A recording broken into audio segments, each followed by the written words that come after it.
escucho nada.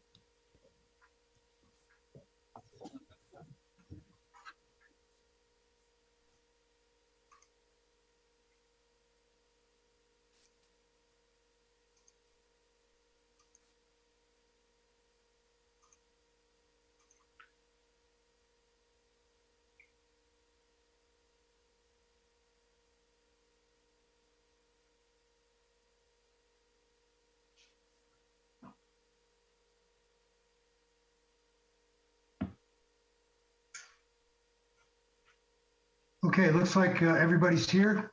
Can you hear me? Yep. All Yes. right. Yes. Okay, I want to welcome everybody to the June 9th Planning Commission meeting. We'll call the meeting to order. Can we have the roll call, please? Yes. Commissioner Bolton, Present. Commissioner Dills, Present. Commissioner Lott, Present. Commissioner Lehman. Gail, you're muted.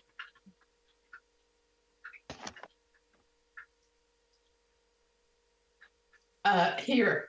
And thank you. Chair LePage. Here. Thank you.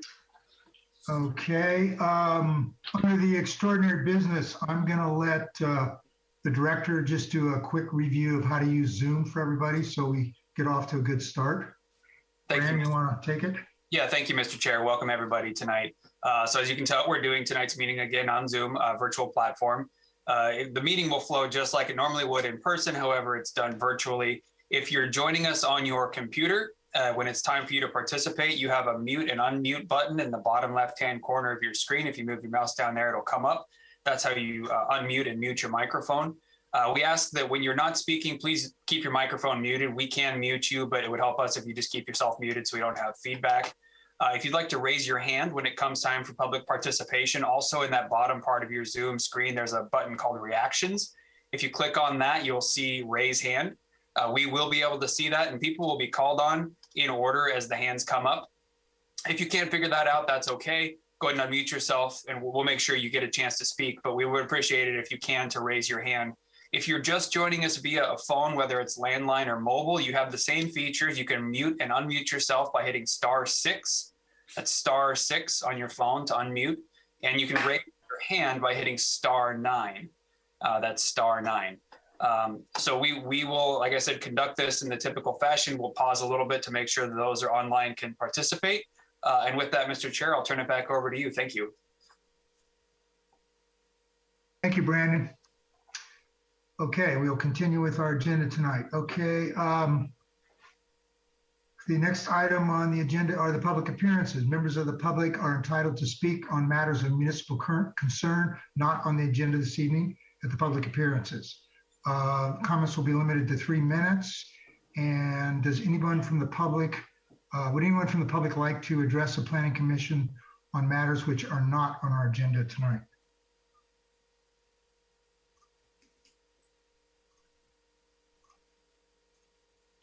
I don't see any hands going up.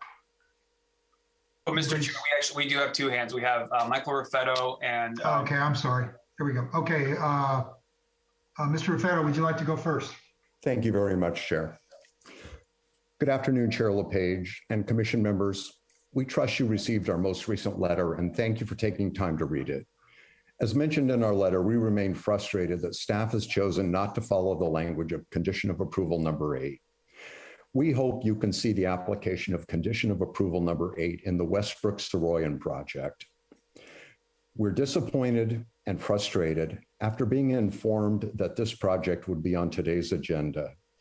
We've learned that it will be presented in July, another 5 weeks, 14 weeks since our first plan violation complaint. The Forgive Me plans have been in city hands for ample time. Our issues now number at least 4, each a material violation of the December 2019 approved plans we acquiesced to, and each a privacy issue at least owed the caring consideration you've given Margie Williams patio sunlight on the Yonakurum project. Our privacy issues focus on visibility and noise. You deal with visibility issues on many projects. Our noise concerns relate to the unique features of our home. Like Margie Williams' patio, our home's sunroom and its sound transmitting thin glass is the pre-existing feature that should be accommodated. The 2019 approved plans did so by specifying a fixed pane upper level window and placing the high use operable panel of the lower level door system furthest away from our home.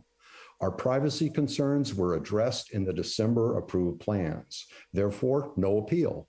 Since March, the contractors installed one privacy violation upon another. Each one by itself would have driven us to appeal this project directly to you in 2019, either by referral or our own appeal. We were ready for your visit. You saw us on tours, you saw us at your meetings for months. When I first spoke to you in April, I worried that this contractor would approach you hat in hand for forgiveness. Discussing a condition of approval number 8 without a discussion of the Westbrook-Soroyan violations will rob you of a real-world case study for your discussion and consideration. This project is the poster child for any discussion of condition of approval number 8.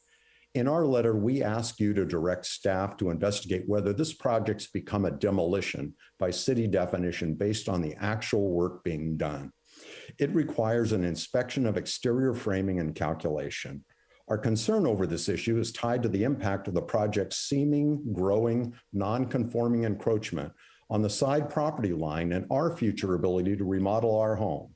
To be clear, none of the violations we brought forward are small changes involving inches or the swing of a door in one direction or another. And yet, none have motivated staff to act in accordance with the conditions of approval. We have a proposal for you. Table today's conversation regarding condition of approval number 8, schedule a special meeting, talk about the Soroyan Westbrook project, and follow that with your discussion of condition of approval number 8. At least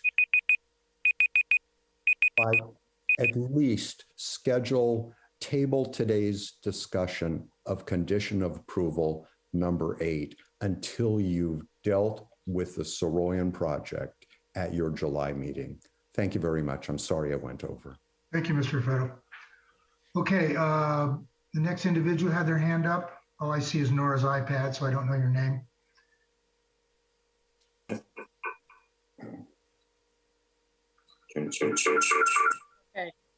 I think I'm on.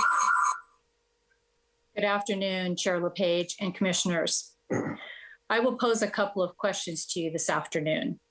Are the requirements for contractors different under track 1 and track 2? Are the protections for neighbors less under track 1 than project under track 2? The conditions of approval look the same. Both track 1 and track 2 project approvals include the condition of approval number 8. So what is the difference? We believe that the approved plans would be as fiercely enforced on each and every track approval 1 as on a track approval number 2. What would your reaction be to this behavior that my husband Mike has just highlighted for you by a contractor on a track 2 project? And what timely action would you expect of staff? Show us on July 14th that you expect and demand adherence to the approved plans and conditions of approval equally on track 1 and track 2 projects. These violations on the Soroyan Westbrook project that Mike spoke to you about earlier, each affecting our privacy, are more egregious than the May property carport skylights you ordered removed in the April 14th, 2021 planning meeting. It will be 5 more weeks of delay as work proceeds nonstop next door. Walls presently are open to inspect, but will they still be in 5 weeks? Are they going to be allowed to insulate? Are they going to be allowed to sheetrock and paint? We do not understand how this is being allowed. There is no claim of misunderstanding here. Please order the violations removed. Let the community know that track 1 project approvals are to be as vigilantly policed as track 2 project approvals. Otherwise, the best advice we would give to any neighbor up to a track 1 project is appeal, appeal, appeal. Thank you very much. Thank you, Mrs. Raffetto. I apologize that I didn't recognize you. It's a little hard sometimes with the mass on the tour. Okay, get back to our agenda here. Thank you for your comments. Okay, the next item. Chairman LePage, We have another one. can I ask a question? This is Bob Delves. Can I ask a question? Absolutely. So, I'm still a fairly new commissioner and still trying to figure out what, how to react to Mr. and Mrs. Raffetto.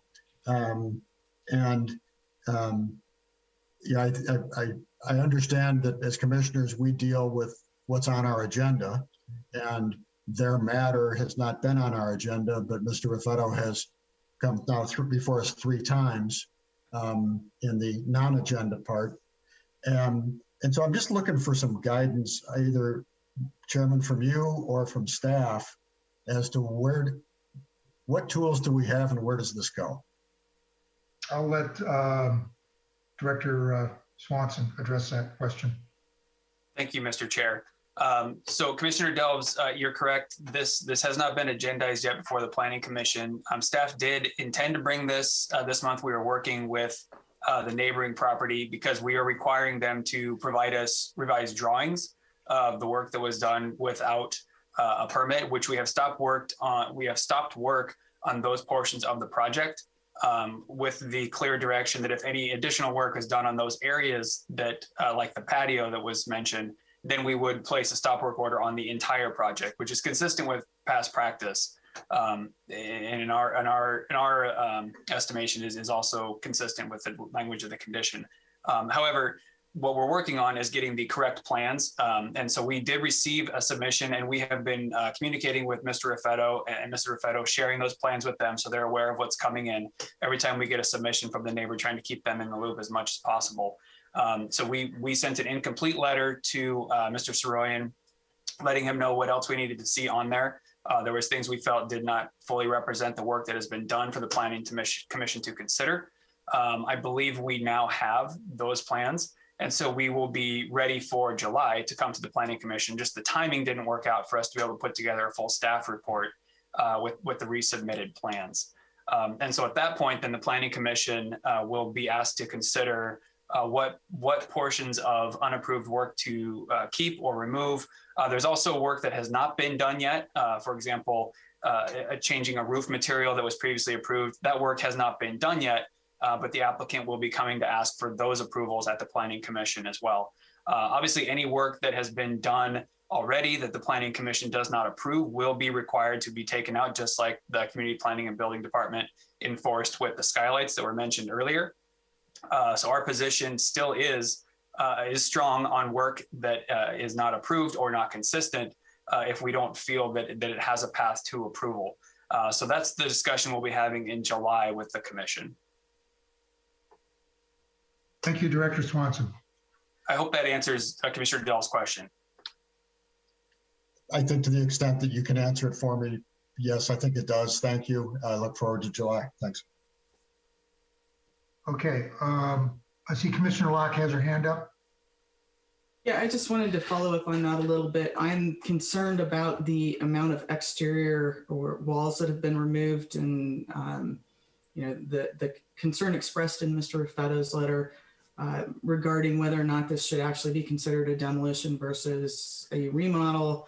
And I would hate to see continued construction on that, on the walls and whatnot, until we know whether it truly could potentially be considered something different. I used to live half a block from there, former neighbors of theirs. And so I was very familiar with this house. I've been around as they've been doing the remodel. And yeah, I am concerned about the extensiveness of what occurred with the outside exterior walls. Yeah, and Mr. Chair, if I could, I can add a little bit of clarity to that. So staff is looking into that. It's important to note that the way that our code defines demolition and with respect to exterior walls is not removal and replacement of siding or essentially the skin of the house. It's removal of structural walls. That's the difference. And so that's what we're looking into right now, because I do believe that some of the work that was done was only removal of exterior and not structural, tearing down framing essentially. So in theory, what you could do is you could remove the entire skin of a house and put a new skin on, and that would not be demolition, but it's the walls themselves, the actual structural engineering. So we are looking into that though, Commissioner Locke. Okay, thank you for the explanation on that. Is there anyone else from the public that would like to address the Planning Commission regarding items which are not on our agenda?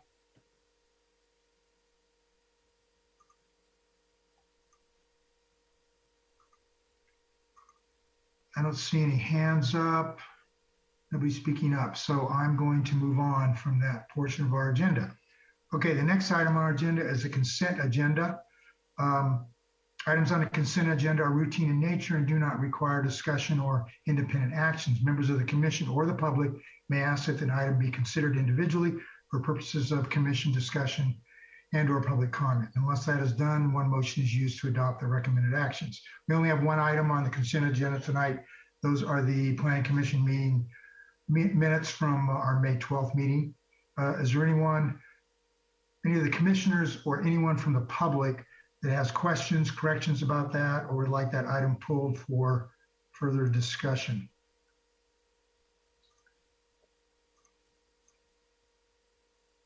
Okay, I don't hear anybody. I'll move approval. So we have a motion to approve it. Do we have a second? I'll second. Okay, we have a motion and a second to approve the minutes from the May 12th Planning Commission meeting. Roll call, please. Commissioner Bolton, Yes. Commissioner Dills, Yes. Commissioner Locke, Yes. Commissioner Lehman, Yes. Chair LePage. Yes. Thank you. Motion to accept the minutes is passed. Okay, under orders of business, we have one item. This is a consideration of amendment to the language of the standard planning condition of approval number 8 related to stop work orders when modifications are made in approved projects. So we have the staff presentation. Thank you, Mr. Chair. Brandon Swanson. I do not have I'm not going to do a PowerPoint tonight for you. I'm going to speak a little bit and then I can put the changes up on the screen. I think our presentation can be short so we can get to the good conversation. So just as a recollection here, May 12th Planning Commission staff did present a proposed modification to condition of approval number 8, which deals specifically with changes and modifications to approved projects. The item was continued by the Planning Commission after some conversation to allow for it to be its own agenda item and to provide staff with some time to work on some language that was more clear for the Planning Commission. So that's where we're back today. It's worth noting that community planning and building does take unpermitted non-compliant work seriously. I think that has been evidenced over the previous meetings. It's really important for safety and conformance to our design regulations and our code. However, conditions of approval, just like any regulatory piece of literature, is a living document. And as we find things that maybe could help with process improvement, or maybe perhaps when they are used not fully in the way they were intended, there are times when it's appropriate to amend these things. So that's what gets us here today to talk about condition of approval number 8. Practically speaking, applying it, it's our opinion that there should be some discretion for the community planning and building director or the building official to apply discretion when to apply stop work orders as written. As we discussed last time, it applies across any change, minor or major, to a project requiring all work to stop, even if it's as simple as a door swing or a light fixture moving. So the commission suggested at the last meeting, rather than changing the language as originally proposed, to make it more about discretion for when to apply a stop work order. So that's what we presented to you today, and I will share my screen with the proposed language. It was part of your staff reports. I think it is worth noting that this condition of approval amendment is not related to the item we just previously discussed, the Soroyan construction project, Westbrook. That project already is approved with condition number 8 as previously written. So amending this condition has no bearing on that project currently. So let me pull up my shared screen here to show you the language as proposed. So as you can see on your screen, we have existing condition number 8 towards the top. no red lines. And then directly below that is the modified condition number 8 with red lines showing where the changes are. And with that, Mr. Chair, that concludes my presentation, but I am available for questions and I will leave this up on the screen for the commission. Okay, thank you, Director Swanson. So the primary intent of this is to provide more discretion for staff as to how to deal with the stop work order. Is that correct? That's correct. We feel like the stop work order should be a tool in our tool chest for enforcement and compliance that we can use when a small change, someone isn't working with us to give us the plans. Obviously, if it's change that has to do, the unapproved change that has to do with safety, it would be obviously an instant sort of stop work order if it's an unsafe situation or larger changes. But we're really trying to create a better way to use this condition with some discretion at the staff level. Thank you. Do any other planning commissioners have any questions for the director regarding this before I open it up to the public for comments? Mr. Bolton, is your hand up? Yeah, I wonder if the director would simply read the existing and the proposed in their entirety just for the record and so everybody can hear it. Certainly, I think that's a great idea. So existing condition number 8, modifications. The applicant shall submit in writing to the community planning and building staff any proposed changes to the approved project plans prior to incorporating changes. If the applicant changes the project without first obtaining city approval, the applicant will be required to either A, submit the change in writing and cease all work on the project until either the planning commission or staff has approved the change, or B, eliminate the change and submit the proposed change in writing for review. The project will be reviewed for its compliance with the approved plans prior to final inspection. Then I'm going to scroll down to the clean version because that'll be a lot easier to read. Condition number 8, modifications. The applicant shall submit in writing with revised plans to the community planning and building staff any proposed changes to the approved project plans prior to incorporating those changes. If the applicant changes the project without first obtaining city approval, the applicant will be required to submit the change in writing with revised plans within 2 weeks of the city being notified. A cease work order may be issued anytime at the discretion of the Director of Community Planning and Building until A, either the Planning Commission or staff has approved the change, or B, the property owner has eliminated the change and submitted the proposed change in writing with revised plans for review. The project will be reviewed for its compliance with the approved plans prior to final inspection. Thank you. Okay, do any of the other commissioners have any questions for the director? Don't see any hands going up. Okay, I'm going to open this up to the public for comment. Members of the public can now make comments. Your comments should be limited to 3 minutes.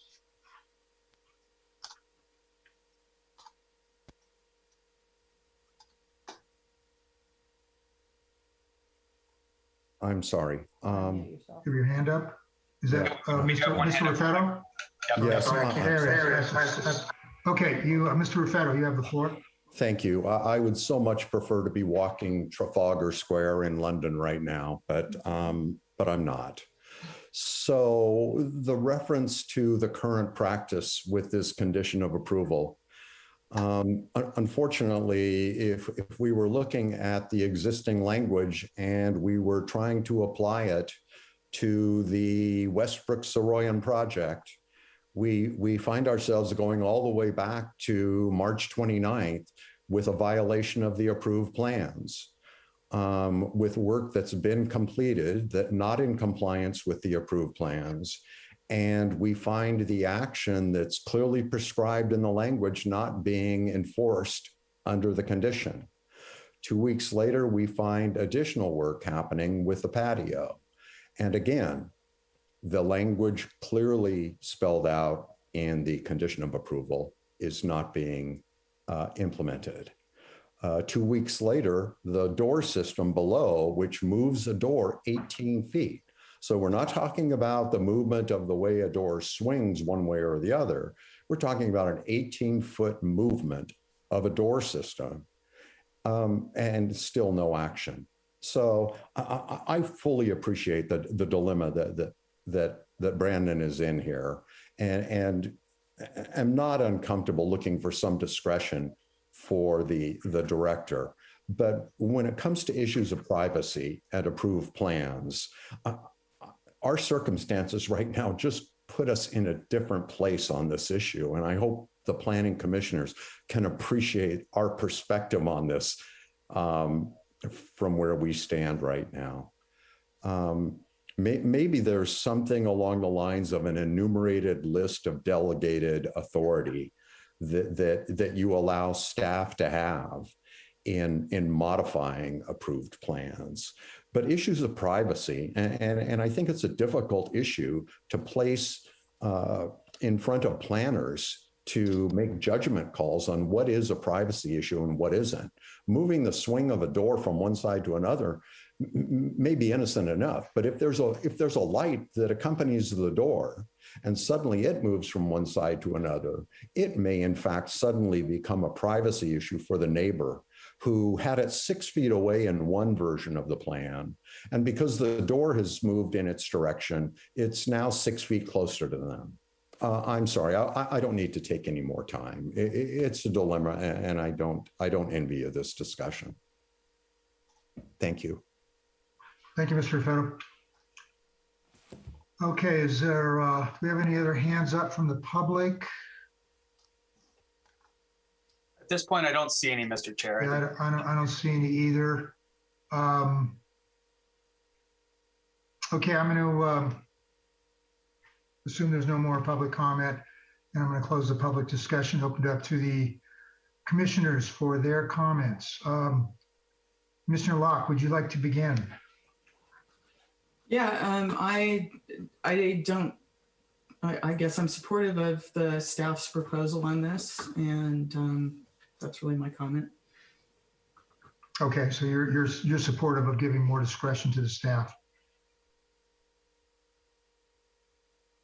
That was a question. Okay, thank you, Commissioner Locke. Okay, Commissioner Dells, would you like to make your comments? Yeah, so I have a background in another place where I was both a developer and an elected official. So I've been the regulator and the regulated, and have come to appreciate the huge challenge of crafting effective regulation. And the unfortunate truth is, whatever regulation we create, we have to understand how it will be abused, and to what extent, we can give people the right tools to challenge that abuse. And I've seen it both ways. I've seen overly zealous building and planning officials use their power of the stop work order to an absurd degree. And I've certainly seen developers abuse the regulations on the other side. I do look forward to understanding how the existing language, which I'm hearing from Brandon, still applies to the Soroyan project. And I guess we're going to do that in July. And that's not what the agenda item here is. The agenda item is this particular language. I'm fine with the language, Brandon. I think it gives you some, it just gives you, I think, a little bit more flexibility in how you approach these things. And I respect your judgment in that, being the person that has to do this, that you prefer this language, and I'm supportive of it. Thank you, Commissioner Dells. Commissioner Lehman, would you like to make your comments? Commissioner Lehman, you're still muted.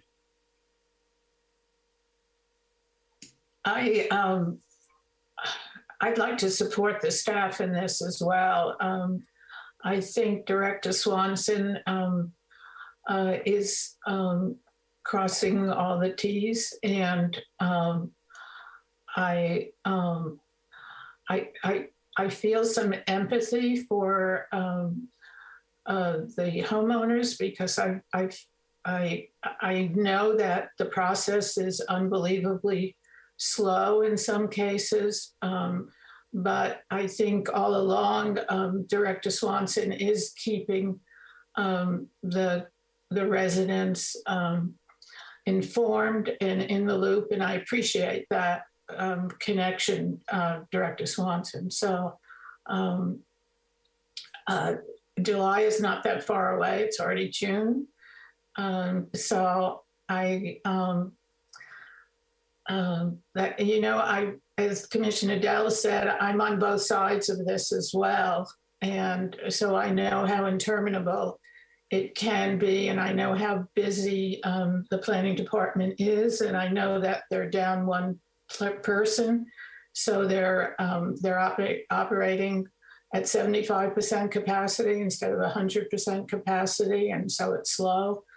I'm sorry, and I do think this will be rectified to your satisfaction. So, it's not that far to July, and I hope we can get it all squared away for you both. Thank you, Commissioner Lehman. Commissioner Bolden, would you like to make your comments? Sure, thank you. Yeah, I appreciate the work that was put into this change. I think it strengthens needed rule. And I also think that this is a much better change than the ones we were kind of like stabbing at in the last meeting. So I appreciate the pause and the time taken to do a nice job revising this. And I think this will actually strengthen the city's position and help us get projects finished. Thank you. Thank you, Commissioner Bolton. I do support providing some flexibility in this condition. One of the characteristics of construction projects is they are a moving, kind of developing process, and they require a lot of approval, a lot of paperwork, a lot of monitoring during the project. I mean, if everything even goes right, there's periodic inspections, things have to be looked at. So it requires flexibility, but it also requires, a diligent and a public serving, a planning and building department. And I think that we have in Carmel is that ever since I've been on these review boards, that's the attitude I've always seen from the members of the planning and building department. And I've been with probably a half a dozen different directors on this, and they've all displayed a real concern for a fair and equitable application of the policies and the ordinances and the guidelines. There's been efforts, of which I've been involved in over the years, of committees to try and correct language that has turned out to have problems with it. Too many gray areas. It's hard to use, hard to apply. And a lot of times it just takes working with a particular ordinance, policy, guideline to sort of uncover that.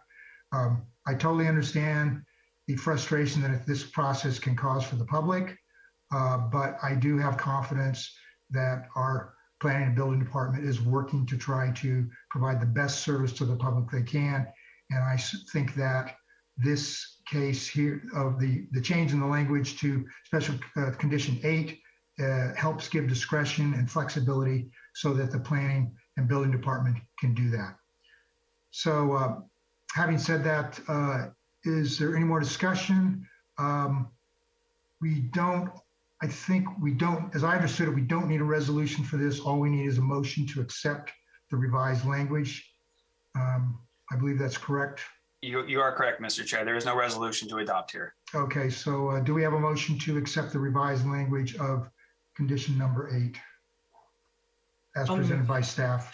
Yes, I'll move that we accept the proposed language of condition. I can second that. Okay, we have a motion to accept the revised language for condition number 8 as proposed by staff. Roll call, please. Commissioner Bolton, Yes. Commissioner Dills, Yes. Commissioner Lehman, Yes. Commissioner Locke, Yes. Chair LePage. Yes. Thank Motion is approved to change the language as proposed in condition number 8. Thank you, everyone, for your discussion on this. Thank you, Commission. I would like to just put it in front of you to keep in the back of your head. Now that the planning department will be using this condition, you have the ability or authority, I guess, to modify the condition, all the subsequent projects tonight if you'd like to. Would you just make that part of your motion, and then when we do our revised resolutions, we would include that language. Yeah, that was a question I had. Okay, thank you for answering that, Director. Very good. Okay, so the next on our agenda tonight are the public hearings. And the first item we have on the public hearings is a use permit. This is use permit 21-102. It's the Carmel Burger Bar application use permit. It's consideration of a use permit for the establishment of Carmel Burger Bar, a full-line restaurant located at the southeast corner of Ocean Avenue and Mission within Suite 106 of the Carmel Plaza in the Central Commercial District. Can we have the staff report, please?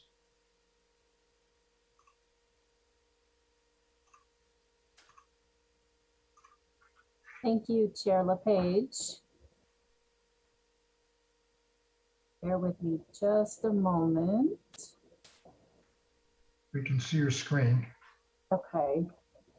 I was hoping to get it into presentation mode. So Marnie, if you go up to slideshow there at the top of the screen. Yep, there you go. Click on that. And then from beginning. Beautiful, thank you. You're welcome. And then you actually need to flip your screen. So go to display settings at the top. Oh. And then switch. There you go. Thank you. Awesome, thank you so much. Okay, so before you this afternoon is a use permit application for Carmel Burger Bar. Carmel Burger Bar would be located at the ground level within Carmel Plaza. It's a 1,700 square foot space that was previously occupied by Bistro Beaujolais. Carmel Burger Bar is proposing 39 interior seats, of which, I apologize, it's not 8 seats at the bar, but it would be 7, which is 20% of the interior seats. They're also proposing 24 seats within the common area courtyard. They would operate from 11 a.m. to 9 p.m., 7 days a week. Staff also notes that under the prior use permit for Bistro Beaujolais, the restaurant had 85 interior seats and 24 exterior seats. So this is a pretty substantial reduction of interior seats. So what you see on this slide on the left-hand side are all the standards that pertain to full-line restaurants. The proposed floor plan is shown on the remainder of the screen. I won't go through each of these in detail. I will say that staff did review the application for compliance with all of these requirements, and where applicable, we've added conditions of approval to the project to ensure compliance going forward. As I mentioned, there will be no more than 20% of the seats at a bar, which is one of the requirements. And so the resolution before you includes conditions that ensures that all of these standards are met. Staff did issue a revised resolution this morning. The revision simply includes the number of interior and exterior seats as well as the hours of operation. And that is the resolution that staff is recommending the commission adopt this afternoon. That concludes my presentation. I'm happy to answer any questions. Are there any questions for staff from the commissioners? I don't have any. Commissioner Locke has her hand up. Yeah, Marnie, on your errata sheet, errata memo that you sent out on the revised conditions, it included a outdoor seating plan as part of that.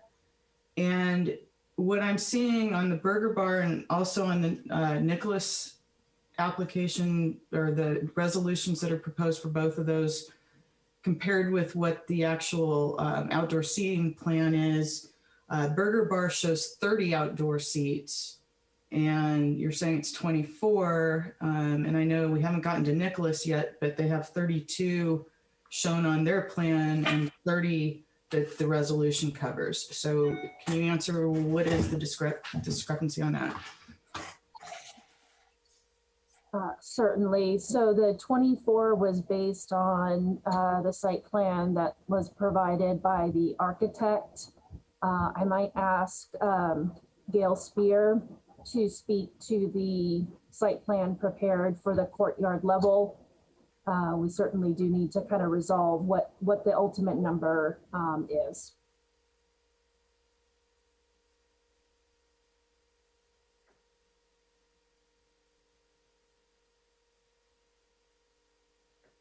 Okay, are there any other questions for staff regarding this application, use permit? I don't see any. Gail, I see your hand up, but I'll wait to let you I guess we'll, if you're gonna do the presentation, Gail, you can go ahead at this time. No, my hand is. Oh, I'm sorry. Yeah. Commissioner Lehman, go ahead. Didn't see your hand. No, it's not up, Michael. Oh, it's not up. I thought you had you have a question? No question? No, I don't. All right, thank you. Okay, no more questions for staff. Then would the applicant's representative like to do the presentation? I'm assuming that's Gail's going to do that, Gail Spears.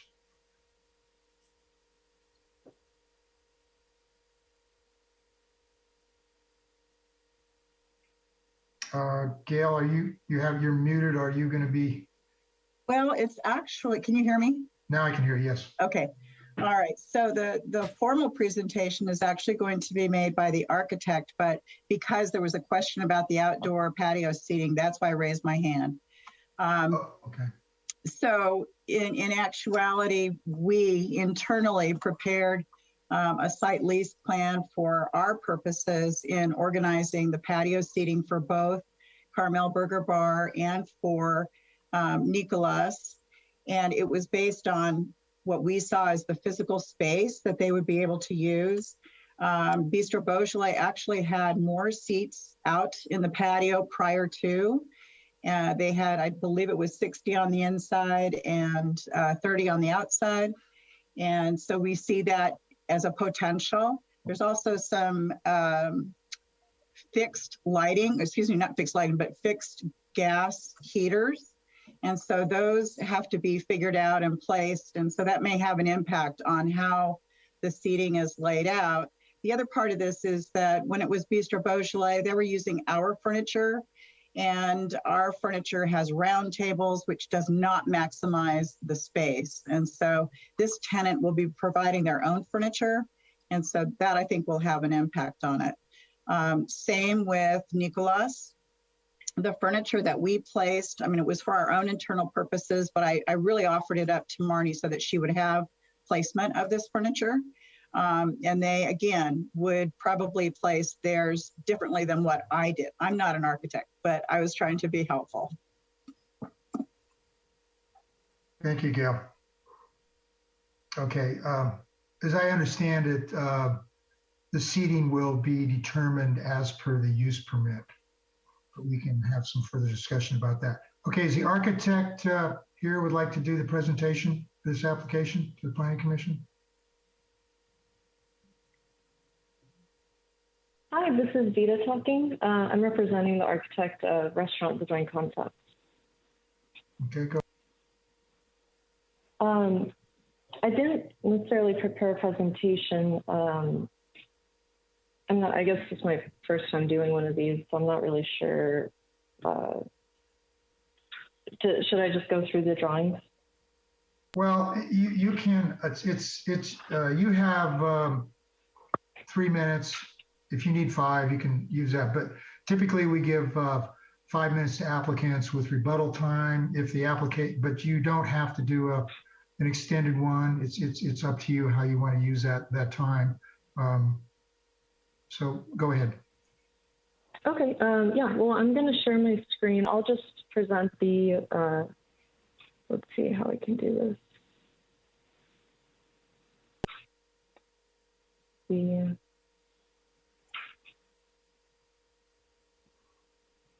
Okay, so this is the drawings that we submitted. This is the exterior changes that we're proposing for the Carmel Burger Bar. In the bottom left is the photo of the existing facade, and the top right is what we're proposing.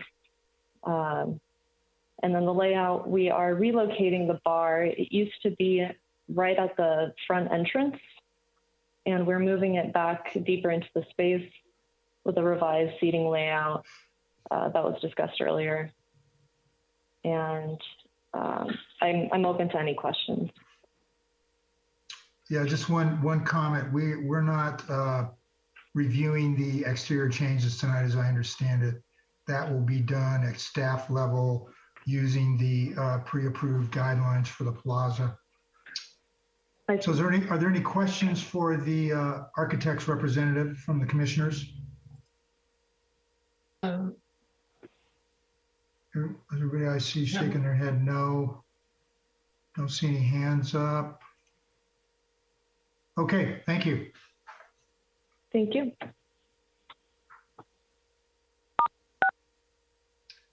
Okay, is there anyone from the public that would like to address the Planning Commission regarding this application?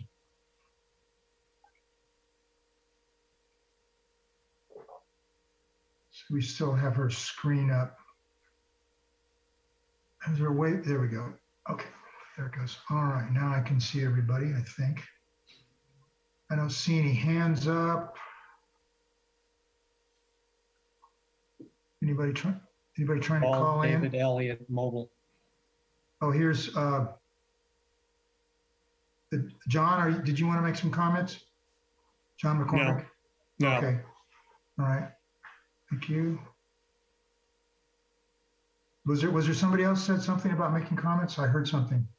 David Elliott is the architect. Oh, did he want to make a comment, David Elliott? Yes.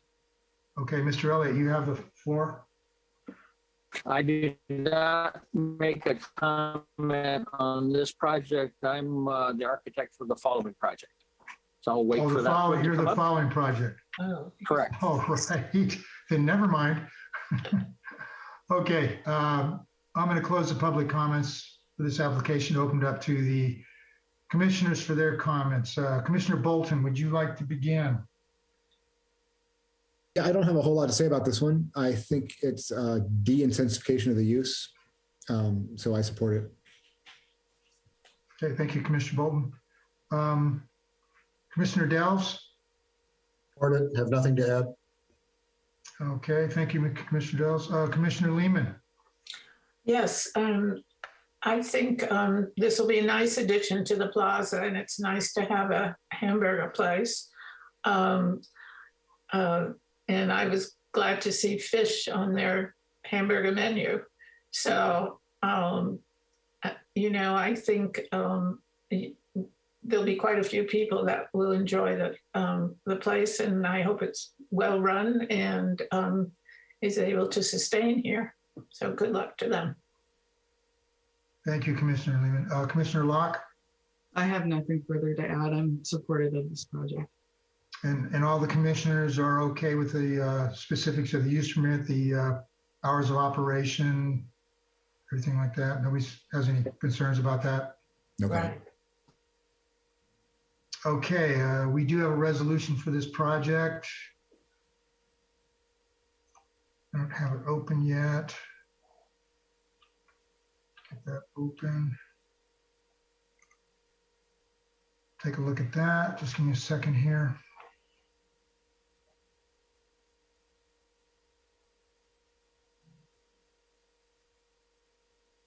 So Chair, this is Marnie, if I may. Yes, Marnie, go ahead. Just a reminder, there is a revised resolution. Oh, right, yes, right. We have a revised resolution. So, oh, I had that open earlier. I think I had it open in my browser. And then also just another reminder, if you'd like to amend condition of approval number 8 on this resolution. Okay, all right. Let's see. I'm gonna get over to that revised. So you emailed that to us, didn't you? Yes. I think. Not Hey, sure. Marnie. When I'm looking at the errata Apologize. memo, it looks like it's not necessarily, the pages aren't all in order on this. So the errata memo includes both use permit projects, Nicolas and Burger Bar. Right. Okay, I might be looking at the, Yeah, I apologize. I'm just having a little trouble finding the.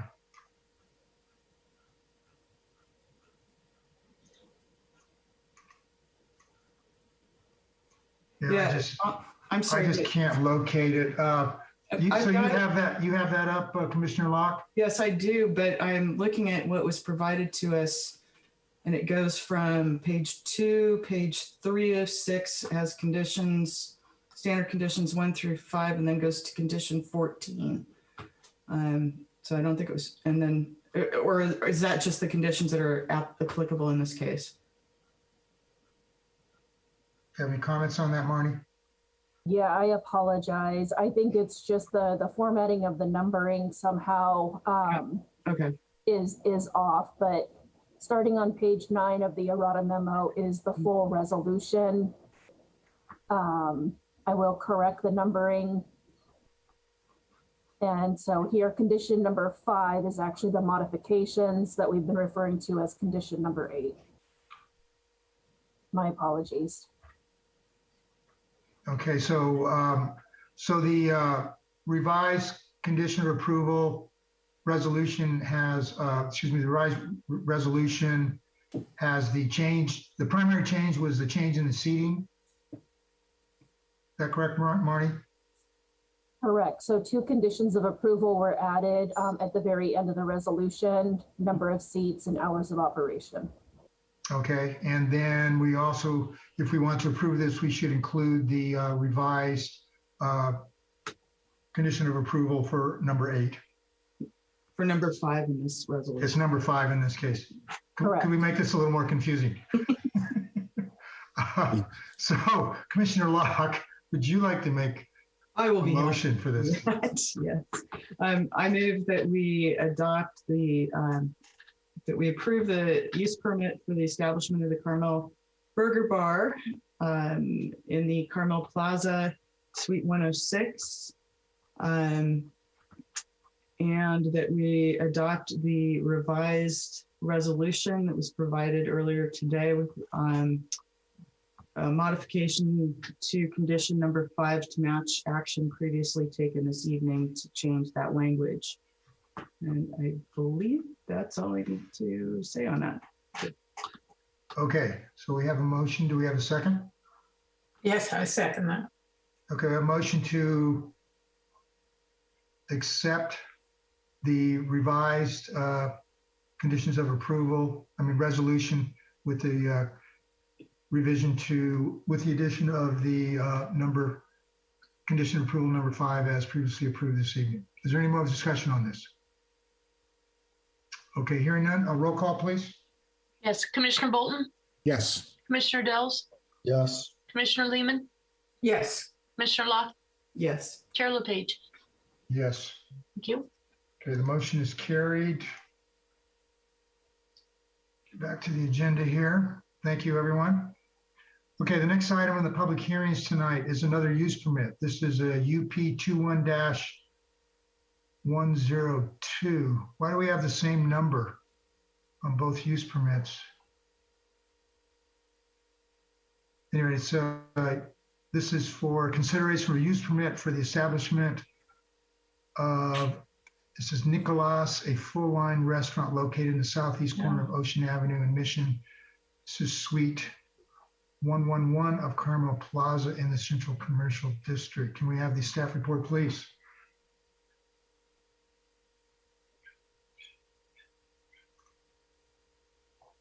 Thank you, Chair LePage. Oh, this is use permit 21-168, not as stated in the agenda. There was a misprint in the agenda. So thank you, Chair. Before the commission is another use permit for a full line restaurant. This is for Nicolas, also at Carmel Plaza, ground level. This is Suite 111, the former Sur La Table space. So this space is actually just under 5,000 square feet. They are proposing 50 interior seats, 10 of which would be at the bar. And again, when the staff report was published, the plans showed 6 exterior seats. As part of the errata memo, we've identified some additional outdoor seats within the shared common area of the courtyard for this particular restaurant. They are proposing the hours of 8 a.m. to 9 p.m., 7 days a week. Again, same set of standards that apply to full line restaurants. The proposed application meets all of these standards, and where applicable, conditions of approval have been included in the resolution.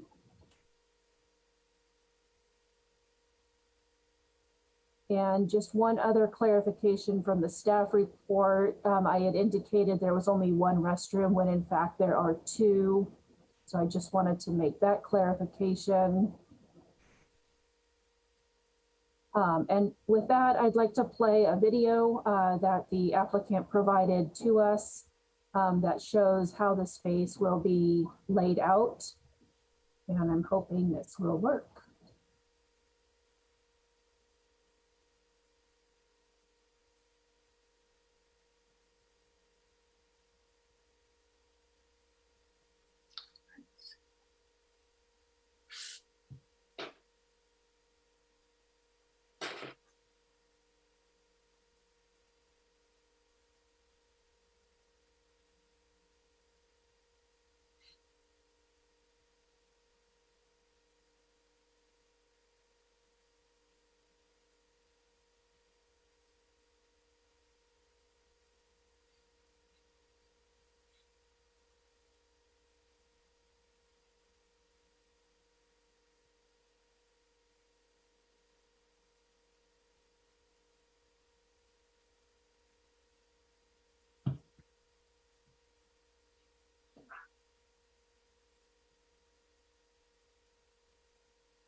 And with that, staff's recommendation is that the commission adopt the revised resolution approving a use permit for a new full-line restaurant at Carmel Plaza. And I'm happy to answer any questions. Are there any questions for staff? No.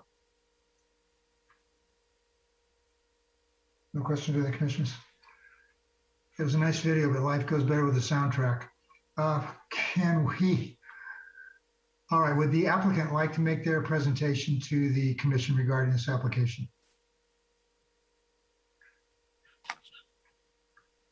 Yes. I don't see the hand. Unfortunately, my internet went out, so I'm plagued with my little phone here, but we'll do the best we can. So I'm David Elliott. I'm an architect. I have enjoyed 40 years in this area, including being in the AIA where we did the sandcastle contest with your mayor. We just love your city. And today we get to bring something special, which is something that's going to tease your palate with enjoyment and flavors that you've probably never tasted before. Nicolas is from a grandfather. It's 3 generations of special food preparation. And I hope Addie is here because I only have one issue with the staff report, which I'll go up. And then I hope Addie from the family has her little presentation about giving you more information about the family. So I appreciate working with Marty Waffle. She has been excellent to work with. I really appreciate her ability to work with us and get some of the minor things corrected. Okay, so I don't know what's going on there, but the only issue of concern is the back exit, which normally if we make any corrections or modifications to the exterior, they are a separate permit. I didn't understand that at the time. And then signs, of course, are a separate permit. But having talked with the building department, and hopefully they got to talk with Marnie about exiting the necessity of exiting 50 people in 2 exits. And so that's the purpose of the back exit, which basically does not modify the planter. It just goes right over it. The tree stays there, and we just create a little platform there for legal exiting. And with that, I was hoping Addie was here. Wish you would hear the proposal with the background music next time, the video, because that really makes it sexy. Okay, Addie, you're on. Yes, I'm on. All right, go ahead. You have the floor, Addie. Okay, Thank you, Mr. Elliott. To the esteemed members of the Planning Commission of the City of Carmel-by-the-Sea, we are honored to make this application and very excited to bring our passion of the cuisine to the Mexico to the village of Carmel. I present to you my mom. She is a chef right here at this restaurant that we have in Salinas at Villa Azteca, and this is my father. Our family is committed to bringing the excellence of our food and customer service of the Salinas restaurant to the Carmel Plaza. We would like to share the history and legacy behind our new concept, which is Nicolas. Cocina de Herencia is a testament to the family's patriarch, my mom's grandfather. So what happened is that my grandfather is the one that taught my mom's mother how to cook. So my grandfather at the age of 18 came to the United States to become a farmer. He worked very hard until he saved enough money to go back to Mexico and buy his land. In his town in Mexico, he was a person who supplied the neighboring towns. He grew strawberries, squash, onions, tomatoes, among other things. Nicolas married Maria de Jesus, which is my mother's mother. And at the time of their marriage, she did not know how to cook. Nicolas' father, her abuelito, shared the family's recipe and taught his daughter-in-law how to cook. Maria was inspired to use the produce available to her and grew passion for cooking and began developing her own and modified the original recipes. Today, the recipes have been guarded with great care since these are the wonderful flavors of our family. Our mother, Susana, is inspired by her grandfather, developed her own passion for cooking. Susana began traveling at the early age and was able to experience the food and flavors of most of her home country of Mexico. Now Susana's cuisine has evolved not only to evoke the notes of her hometown of Michoacan, but also inspired by other regions in Mexico, including Oaxaca, Puebla, and Yucatan. We take great care when we prepare our cuisine. We want our customers to enjoy Mexican food at a more elevated level, experience how complex and unique it can be. Unique cuisine for a unique special village. We believe that there is no other cuisine like ours in our region, and together with our flair for authentic presentation and a testament excellent service, we hope to echo our success in Salinas. Respectfully yours, the Alvarez family. Thank you very much. Okay, is there anyone else from the public that would like to address the Planning Commission regarding this use permit?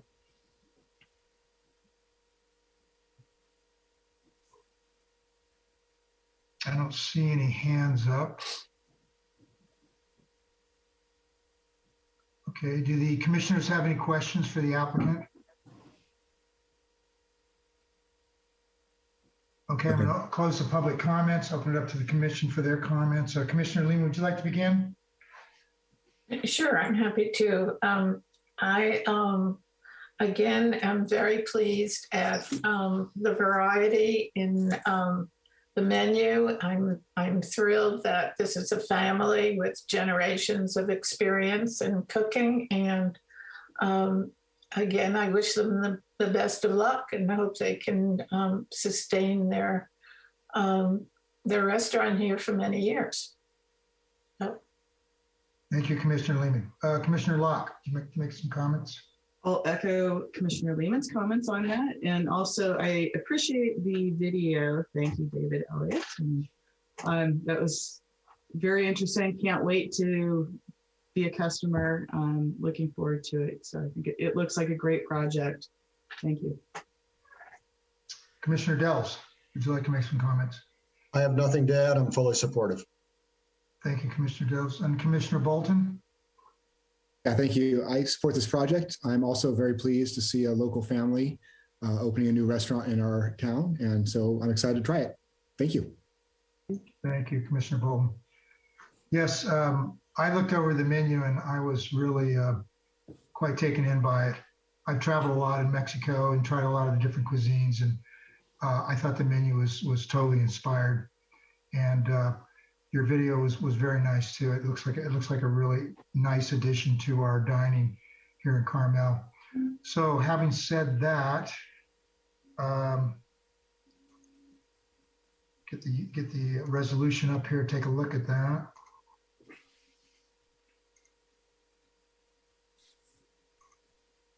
Just a second here.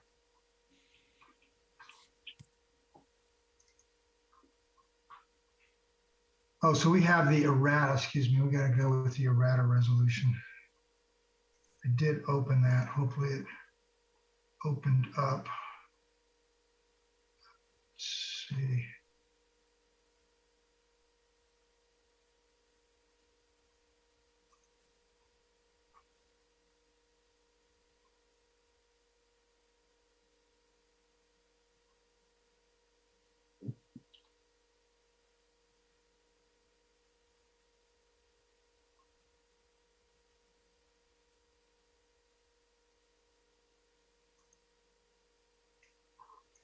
I can't get mine to open up. Has anybody else got theirs open?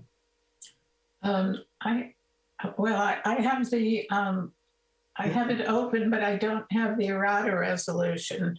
Yeah, that's the one. Marnie, what were the primary changes in the errata resolution? As I assume it was the seating again? It was to correct the actual square footage of the tenant space, and yes, add the interior and exterior seat numbers as well as the hours of operation. Okay, and in a resolution, how do we refer to this so we get the right one? I can't get mine to open.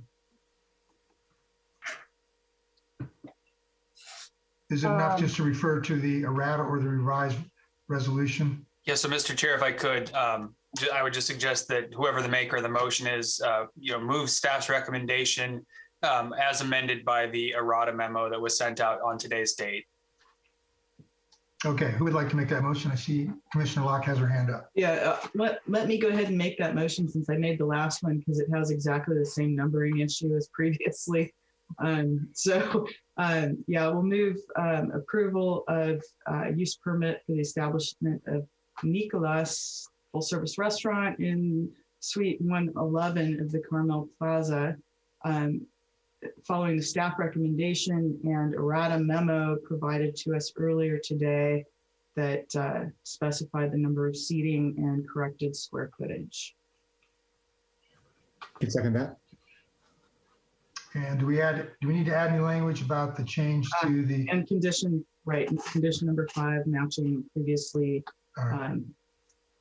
previous action earlier this evening.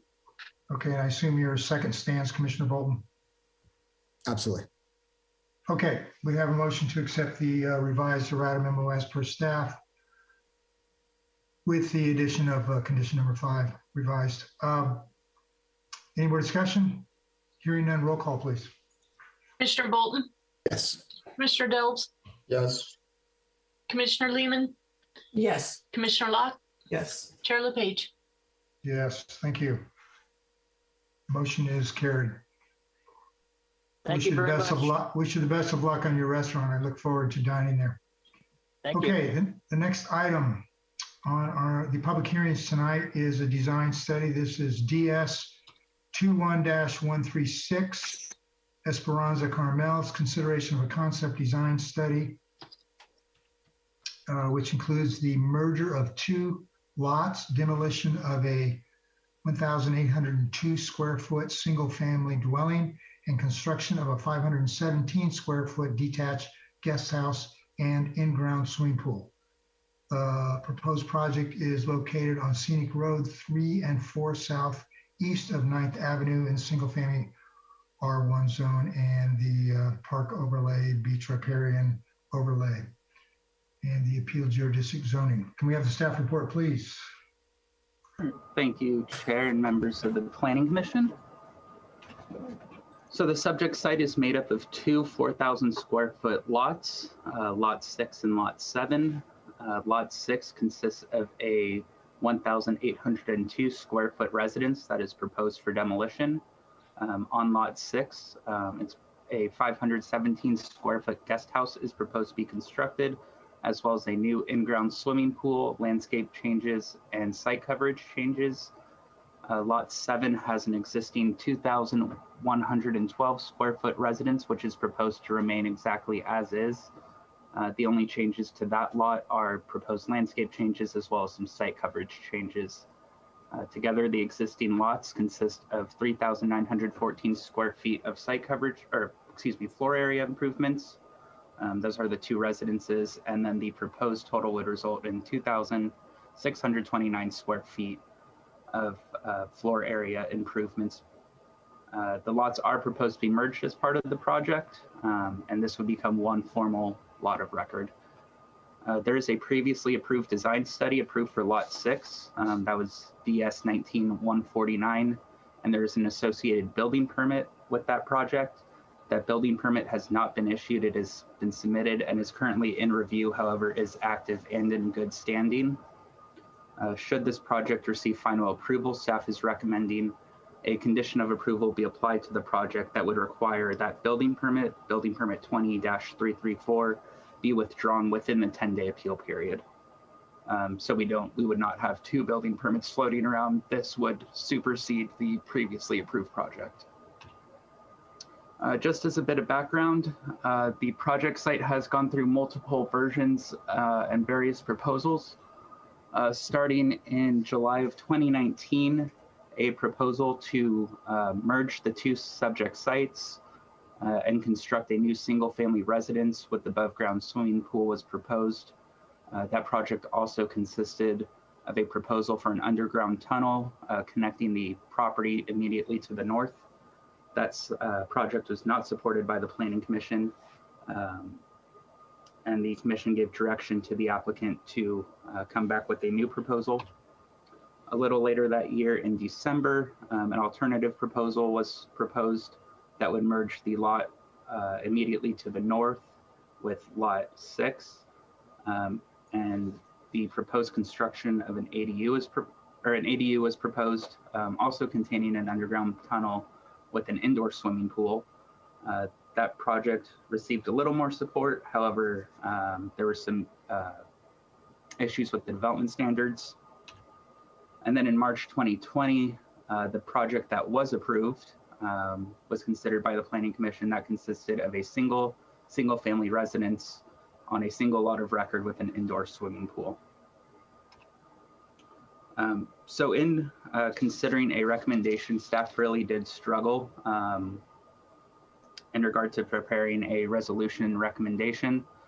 At the initial hearing in July in 2019, the Planning Commission was not supportive of a pool that would be potentially visible from scenic.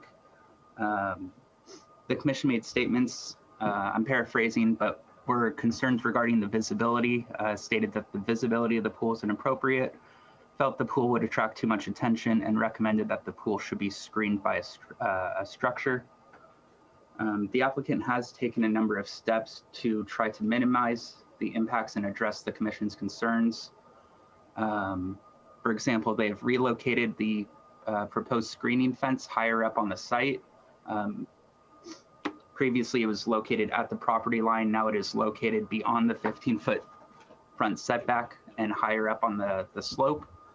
The pool has been set back an additional 6 feet. They've incorporated new landscaping, and they're proposing a pool floor system that elevates. So when the pool is not in use, it maintains the appearance of a patio.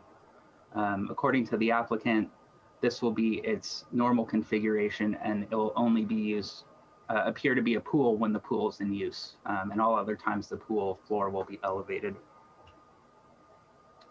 So the city forester did review the proposal.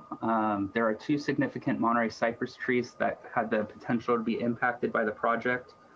The forester is not concerned that the new pool or guest house would impact those trees due to the existing foundation of the existing house.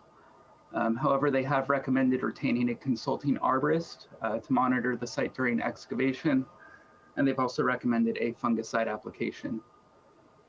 There has been a preliminary landscape plan submitted on the site plan. However, details regarding the species and size of the various plants have not been identified, so that would need to be addressed prior to scheduling for concept hearing, or I'm sorry, final hearing.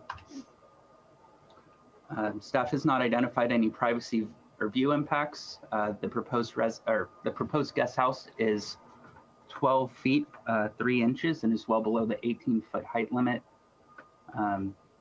The building form is proposed to match the existing building. They'll have a shed roof pitched at 1 and 12, and all building finishes and materials are proposed to match the existing residence to the south, or the residence on lot 7.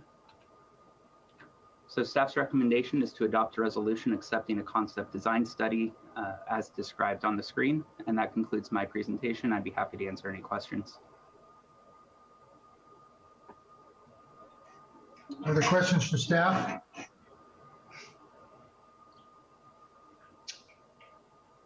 No questions for staff from any of the commissioners? Okay, thank you.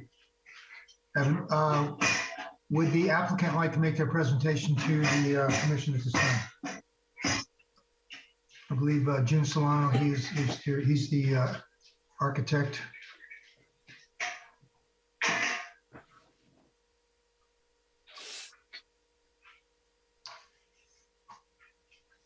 June, are you there? Mr. Chair, I do see Mr. Solano's name. Yeah, I do. I just see a microphone though, and it looks like he's muted. He's muted. Yeah, I don't know if we sent him a message to unmute via the system. I cannot unmute him myself. Yeah. Yeah, I can't either. Right. Maybe he didn't. I do also see that Seth Eddy, who works with that's the works for Esperanza Carmel. Yeah, right. So if perhaps if Mr. Solano isn't able to speak, Mr. Eddy can speak. Mr. Solano's got his mute off now. June, are you there? You ready to speak?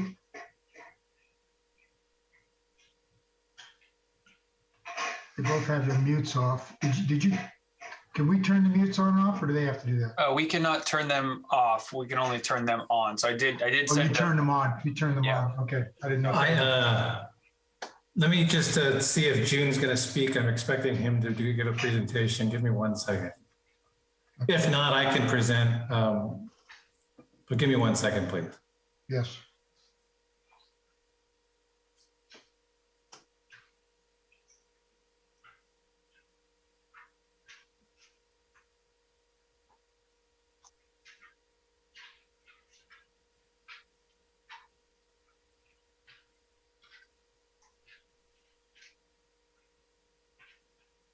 He's trying to unmute. I'm going to have him disconnect and then come back in. He says he's unmuted, but we can't hear him. Seth, we show that he's unmuted too, but perhaps if he's using a phone or whatever device he's using is muted on the hardware itself, so either on his computer or his phone. But we do show that it's unmuted, but it's not producing any sound. Dr. Swanson, you want to tell him how to unmute? Let me try that.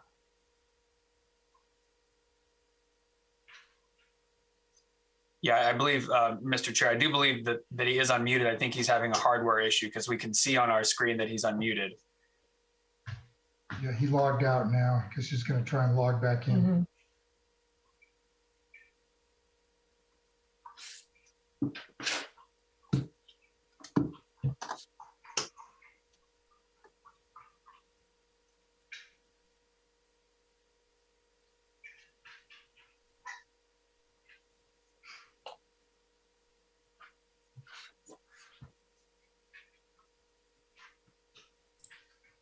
I'm sorry for the delay. Hopefully he can log in and speak. If not, I will present.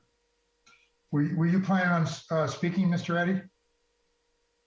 I was not, but we were hoping that June could. But okay, I can answer any questions in the meantime. I think we have to wait until we hear some content.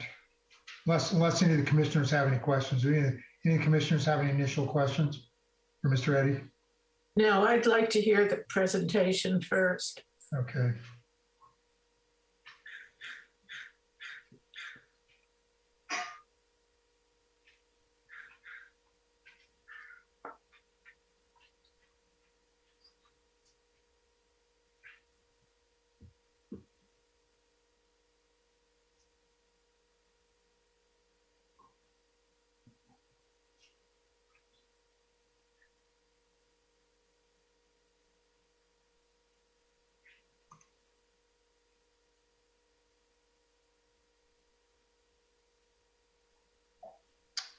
I see his name has come up again, but he's muted. It looks like there's actually 2 devices for June. Oh yeah, no, yeah, currently. 2 of them. Yeah, he's cloned himself.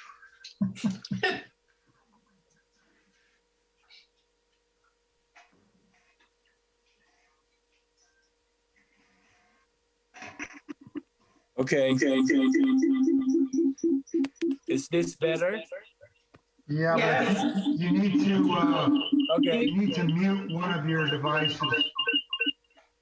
Okay, I'm going to go out. Okay, sorry. Sorry. Now we can hear now? you.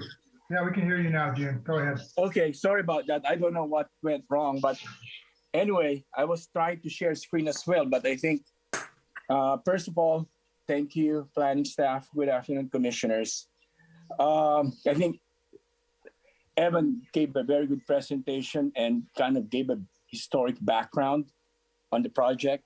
First thing I want to do is answer a question Evan has when we were at the job site earlier about the existing finished floor and the proposed finished floor. The existing finished floor is 104.5.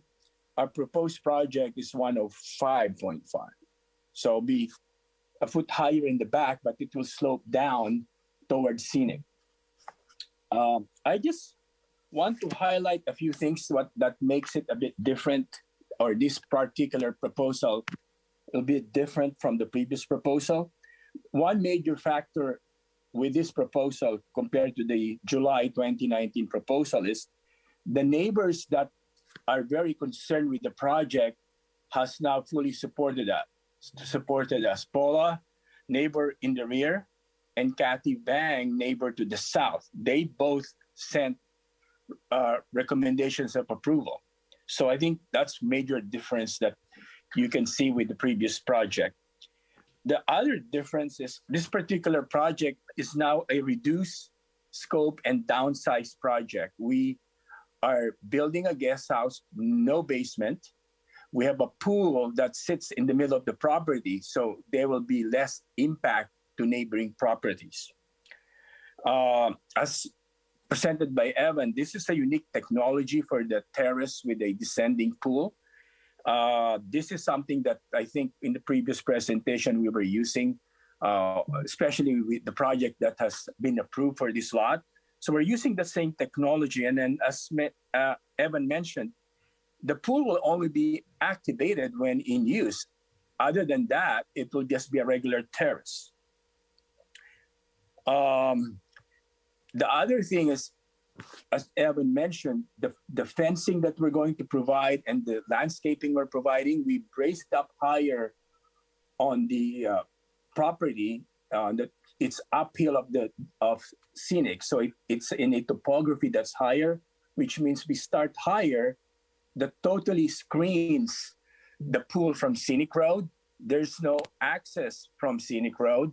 There'll be a combination of landscaping and grave stake screening to make sure that the pool is not visible when in use from scenic road or on neighbor side. And then with this project, of course, as I said earlier, it's a reduced scope. There'll be a lot less grading. There'll be no garage that will impact scenic. And because there's less grading, less construction time, which means less traffic congestion along scenic. And we're projecting a project that will be less than a year to complete if we get approval. Again, if there's any questions from the commissioners, I'm here to answer. I believe our project team is also here to answer any other questions you may have. Thank you. Are there any commissioners for Mr. Solano or his staff from the commissioners? Questions? Not at this point. Okay, thank you, June. Thank you.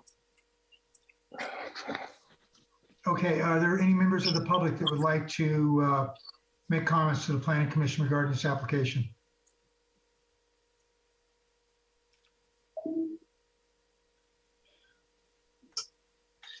Michael, I'd like to make a comment. I'd like to have anybody that has substantive comments about the project itself. I have some sort of ancillary comments. If anybody else has anything, they can go first. Dale, you have the floor. You're the first to speak up, so go ahead. All right.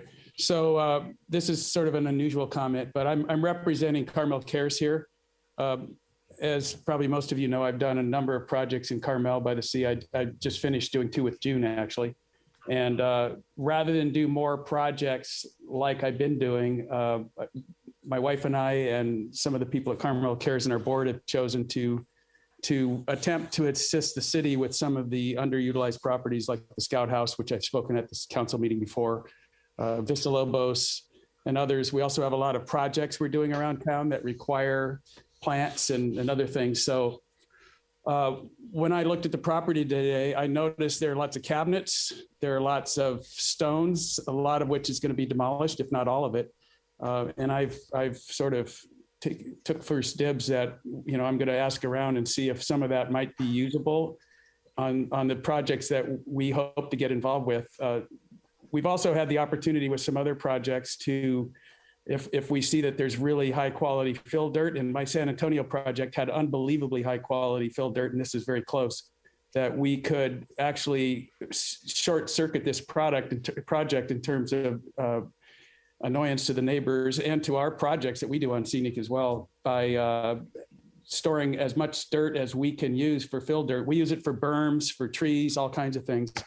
And we could store it over at Rio Park, which would mean they could turn around a truck in 10 minutes or 15 minutes instead of going up to Salinas or something. So that might be advantageous for the project in general, but we're very excited about the possibility of reusing a lot of this stuff because it's a beautiful house and it would be a shame to not do that. So I'll be talking to June and his project team about that if the project's approved. Thank you. Thank you, Dale. Is there anyone else from the public that would like to make some comments?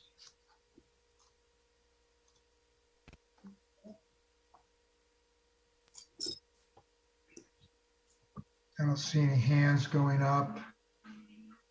Okay, I'm going to close the public comments, open it up to the commissioners for their comments. Commissioner Bolton, would you like to begin? Actually, need just a second. Okay, all right. How about Commissioner Locke?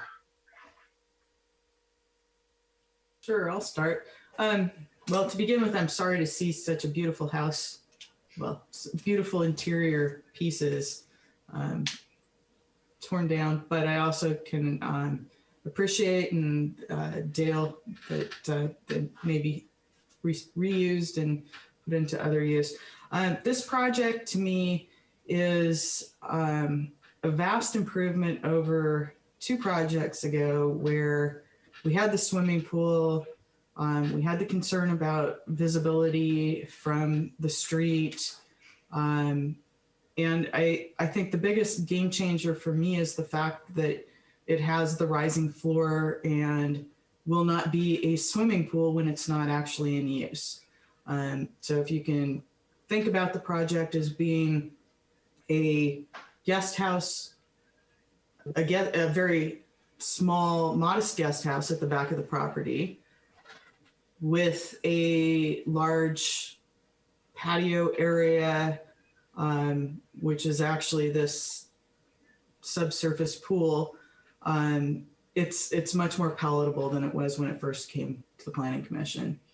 And I think the placement of the fencing back from the property line and the additional screening of the landscaping really makes a difference in my mind, and I actually will support this project. Thank you, Commissioner Locke.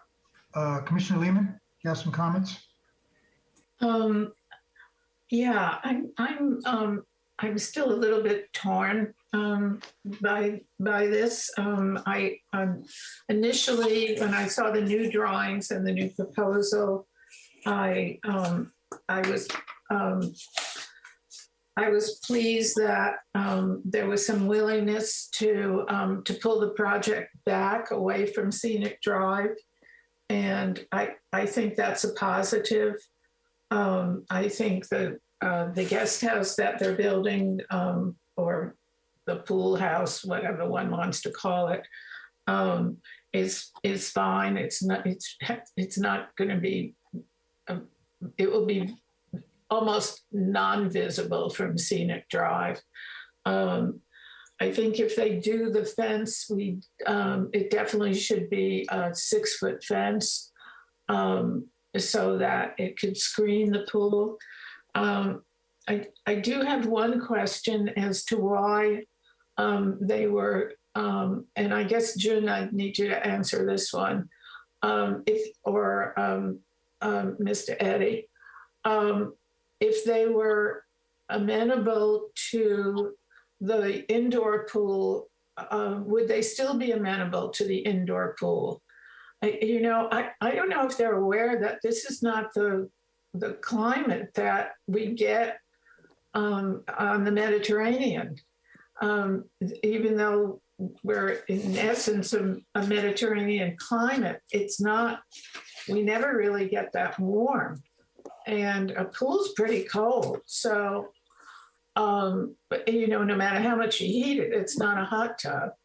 And I'm wondering if they were still amenable to doing this as an indoor pool, or at least erecting some walls around it.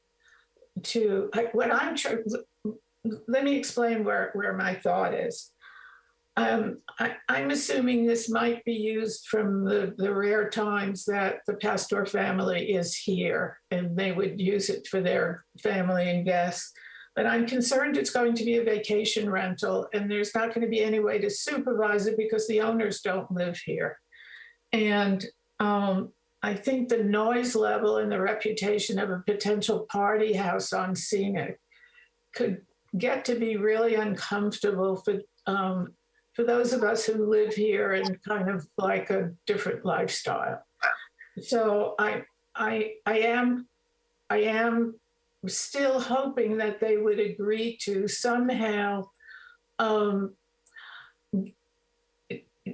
possibly do another indoor pool, or at least get it to a point where it was not noise visible to Scenic. So I see now it can be screened. My suggestion would be that there be a row of trees in front of the fence all the way across the property that would be high and fast growing. It would give further noise insulation. But June, can you tell me why they went from accepting the indoor pool to an outdoor pool again? Okay, I can respond? Can you hear me, Gail? Yes. Yeah, you can respond, Jim. Just respond to that question. Okay, so let's answer the question, why not the indoor pool that was previously approved? Mr. Pastor has 5 children and they're growing fast. So the previous approved project will take a minimum of 2 years. That's a minimum of 2 years to construct and maybe more. That's the major motivation for Mr. Pastor. He wants his children to enjoy their visits in Carmel. Hence, this project has been scaled down. Today, we were out on a nice day, kind of early June, but it's still a nice day. We were out there. There's a lot of people swimming in the beach. So the times that they're going to visit are probably usually in the high summer time. So they will enjoy the pool if they're in town. And as far as Gail's comment about rental, I think Mr. Pastor has proven where his main house is that he never rents it. And if it's a rental house, it will be a rental house. But this pool house will be something for his family, so it will not be a rental house. I believe in previous presentations I made it the point that Mr. Pastor is very private, and if it's something that his family stays in or lives in, he doesn't rent it out. So that's, I think, Gail's question on the pool. Now, regarding the fence, we were at the site today. I pointed out how high these fences are at 4 feet. I think if you go with 6 feet, it will be unusual for Scenic to see a 6-foot tall fence.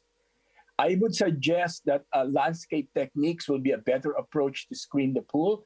But by the way, with our graphics showing the sight line from Scenic, and this is from the edge of the Scenic walkway to the fence, you'll never see the pool. There's no way one will see the pool. As you get closer to the property, there's just no way one can see the pool. So I'm just concerned with the 6-foot fence, Gail. I'd rather us agree on landscape techniques, which is a lot more softer. I think 6-foot fence along Scenic is not something people would like to see. Okay, thank you, Jim. Commissioner Lehman, are you finished your comments, or you have more comments? I'd like to respond. Okay. Jim,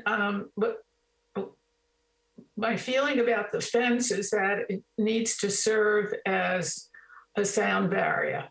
And I think trees in front of the fence will shield the fence. And so people will be looking at greenery. I think the trees have to be bought high so that they're minimally 15 gallon trees, 25s would be better, so that they're already 6 to 8 feet, and they will provide an additional sound barrier. So, that is my feeling about the fence. I understand that Mr. Pastor is saying that he would not, it would never be a vacation rental because he wouldn't sell the house. However, things change in people's lives and houses do get resold all the time. So then we would be left with not Mr. Pastor, but someone who's bought this parcel that's now 8,000 square feet, and they have a house and they have a pool house and a pool. And, you know, they may rent it, you know, every month to someone else. So, you know, I think we have to think of the future, you know, what's 5 years down the road or 2 years down the road. And so that's where I'm coming from. And I'm wondering why they would want a pool when they live right across the street from the beach. And they have the Pacific Ocean. And it would seem like the novelty, the fun for kids is really the ocean. So, you know, why they wouldn't be satisfied with an indoor pool where it's warm and when it's nice, you know, they could be on the beach. So that's where I'm coming from right now. I'd like to hear from the other commissioners too. Oh, Michael, you're muted. Thank you, Commissioner Lehman. Commissioner Locke, you have your hand up. Yeah, thank you. I have a couple things. One question would be, would the applicant, and I don't know if and Brandon, you're gonna have to weigh in on this, would the applicant agree to a condition that the property could not be rented for a period of less than a year at a time, just in perpetuity? That's one question. Second question is, does the city of Carmel record the conditions of approval on the title of the property so that any potential property owner would be noticed of conditions? So, Mr. Chair, if I could, I could speak to this a little bit. So to the first question of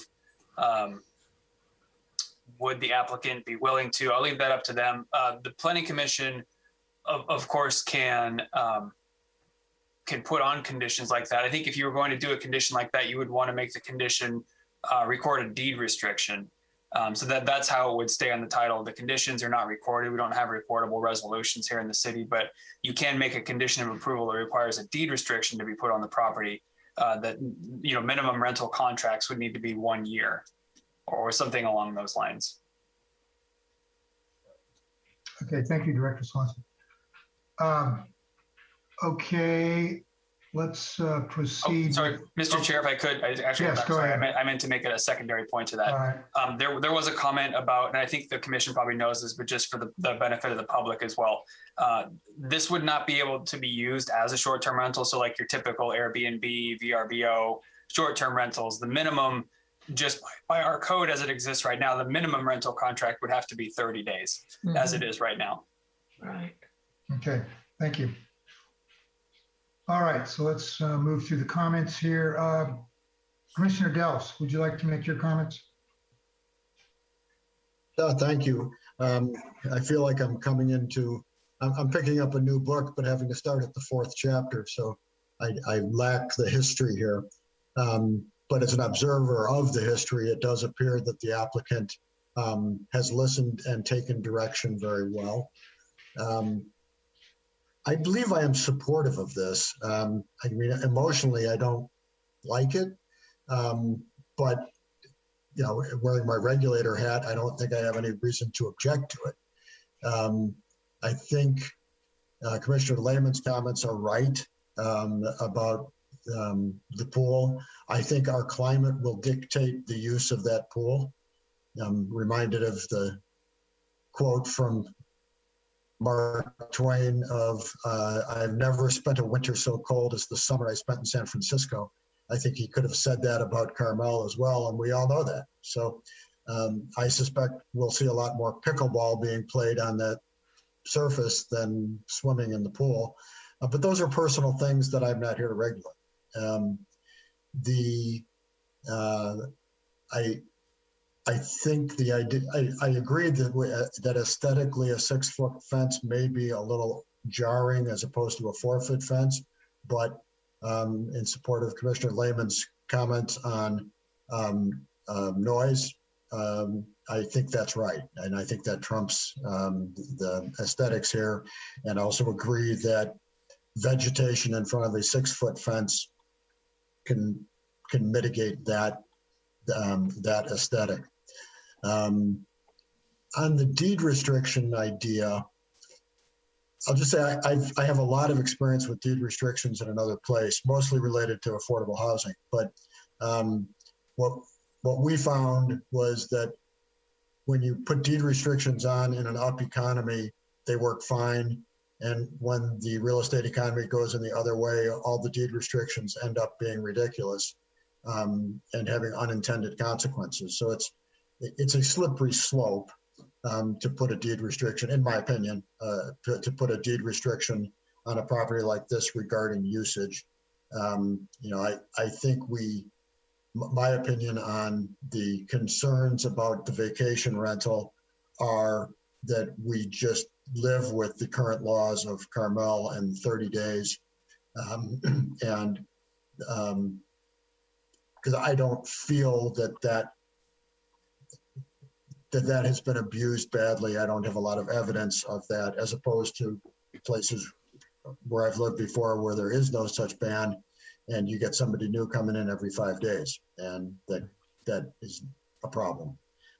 This place will also rent for $10,000 a night. So that somewhat limits the exposure.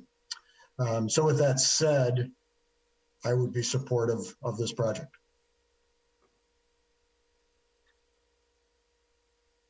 Thank you, Commissioner Delps. Commissioner Bolton. June, I see your hand up, and I'm gonna wait till the end of this before I call on you, so you can just have one last rebuttal. Commissioner Bolton, you have the floor. Sure. So I had a little trouble with this one too. And I realized, like Commissioner Dells did, that most of my objections were based in emotion and not really in the position here at the Planning Commission that I'm supposed to be holding. So I agree with Commissioner Lehman in that we need to do something, or we should try to do something to mitigate potential noise on the property. So I would be supportive of a taller fence in addition to extensive landscaping to try and screen it and also make this fence that would, I agree, be fairly tall, more appealing. I have concerns about the pool, but the pool is now set back and it's only going to be a patio most of the time. So my concerns are pretty much alleviated. The new construction is much smaller and there's no basement, which is great. I think the time for construction and the impact to Scenic Avenue and the neighbors can be much reduced. So I support this project. I think it's critical how the landscaping turns out. And so I want to make sure that the staff keeps a tight eye on it. And other than that, I think we can have a successful project. And I understand the developers' concerns and desires to get this actually built while they're still alive.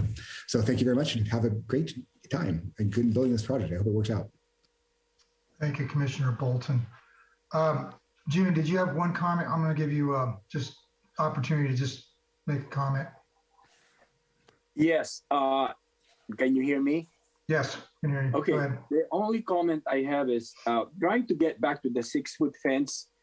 Our experience basically we've had experience with trying to attenuate sound with fences. A grape stake fence, whether 4 feet or 6 feet, doesn't really give you sound attenuation, not much difference. What gives you a better sound attenuation is when you layer landscaping.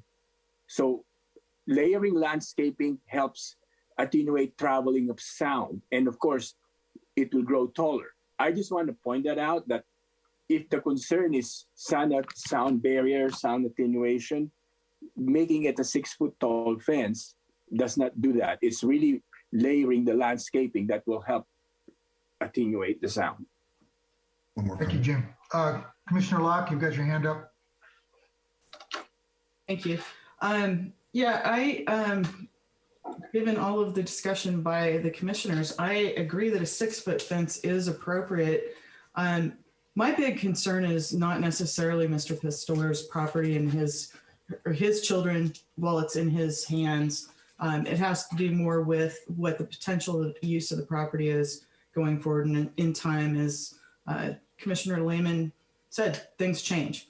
And I would hate to see this project get approved and then get into the wrong hands. And all of a sudden we've got a party house down on the beach with the potential that, you know, if you don't have the fencing, you've got the potential for people just popping over the hedges, so to speak, that kind of thing. And so I think we really have to think about this as a long-term project. One of the things that I would like to see in the motion is that we include a condition that requires the rising floor system pool to be there as a permanent requirement, so that if they ever replace the pool, it's not replaced with an open swimming pool. This is unique to Carmel. I don't think we have very many pools within our city limits. And I do have that concern that we had when this project came to us originally about the potential for people to get in a pool and potential liability and drowning issues and that kind of thing. So in addition to that, as well as the fact that if this were to go into different hands or be controlled differently, that it could become a place that would be desirable for loud pool parties. So just want to avoid that. Thank you, Commissioner Locke. Commissioner Bolton, you have your hand up. Yeah, first, I think that Commissioner Locke just made some great points, but I want to just add that the other objection regarding the fence was about visibility. I don't want to see people on the pool deck from scenic, and a taller fence will make that absolutely impossible. So it's not just noise, and the point about grape stakes not exactly being, concrete block walls is well taken, but that's why I made the comments about the landscaping being exceptionally important to this whole success of the project. That's it. Okay, I'm going to jump in here for a minute. If the commissioners have any other more discussion, we'll talk about this, but I'd like to get in here. I've been involved in all the discussions on this project and this piece of property, not this particular project, of course, is new, and there's been a lot of changes to it. In the past, the focus, a big part of the focus of this, and still is the pool. We don't have any swimming pools that I know of on scenic. We are concerned about the impacts of swimming pools on scenic. And so a lot of this discussion has been focused on that and what's the best way to mitigate the impacts of the pool on scenic. One of the things that I do agree with the architect is I think having a high 6-foot fence along scenic just creates sort of a walled off appearance, which I think is going to have an impact in itself. I think a layering effect is going to mitigate that better. And I also think that landscaping, and I think the science will bear this out, the landscaping is going to provide a better sound control than the fence will. The fence is pretty much a privacy issue, and it needs to be in conjunction with some landscaping. Trees are great. The trees grow up, and then there's just a lot of room under the branches, and you just have the mass of the stem or of the tree, the trunk of the tree, and you don't really have any of that. So I think the landscaping should be something more along the line of yew pines, which is a very dense type of bush that can grow quite tall and provides a lot of sound control. I don't think, this is concept, we don't have a landscape plan yet, so I think the direction of the commission should be that the landscaping be a dense bush style that provides a lot of potential for soundproofing. And I would like to see, personally, I would like to see more of a layered transitional approach to on scenic, not a walled off. I mean, the whole point of our 4-foot high open fences in the front yard is to not have walled off properties. And I realize that this fence would be back at the 15-foot and it could legally be 6 feet high. But I think with a property like this, which is kind of unusual, you're providing a guest house for the property next door, that we try to mitigate just the impacts of it and not create something which is sort of not consistent with the types of properties that we have down on Scenic. One of the things that I do like about the project is that it's eliminating that driveway and that underground garage there. I think that'd be a big improvement there, create a much better appearance from Scenic. So I support the project in as it is presented in concept, but I want to see detail on the landscaping, how the sound is going to be mitigated, how the visual, I think the visual impact is pretty well mitigated, but obviously landscaping is going to contribute more to that. There's one other thing I was going to comment here, but that was comments. As far as these deed restrictions, I don't like this. I think this is the wrong way. By putting a deed restriction on in terms of rental policy, that's the Planning Commission is sort of usurping the public process here to have a public hearing. I believe this is something that really comes more into the purview of the council. If the council wants to provide something that's equitable for the whole community, to just pick on one property here and stick a deed restriction on them as that exceeds the other, privileges that are accorded to other, property owners. I don't think that's fair. I also think that this concept of a party house in the future, that's a police matter. That's always a police matter. Any residents in town could have a party that's out of control, and that's a police matter. There needs to be sound complaints. The police need to deal with that. If it's a regular occurrence, there needs to be stiffer penalties. But I think it's our responsibility to look at this particular project on the merits of it right now as it is, and without projecting what I think are inequitable penalties upon any particular one property owner. So having said that, is there any more discussion on this? Yeah, I'd like to speak, Michael. Commissioner Lehman? Yeah, I think this is a big item to get as much privacy. I don't think Scenic is an ordinary street, and I think it needs some different regulations. It's across the street from a city park, which is what the walkway is, adjacent to the beach side on the west side. I think June's designs are great, and I'm thrilled that he's the architect for this gentleman. However, I think in order for me to support this, we've got to think in terms of a 6-foot fence. We've got to think of high trees in front of the fence. I think we could certainly layer landscaping so that in front of the trees, there can be some landscaping that will create this layered effect that Chair LePage and June are mentioning. I think that's wonderful. The more landscaping on that lot, the better it will be. There's lots of room because that driveway is gone. I think, I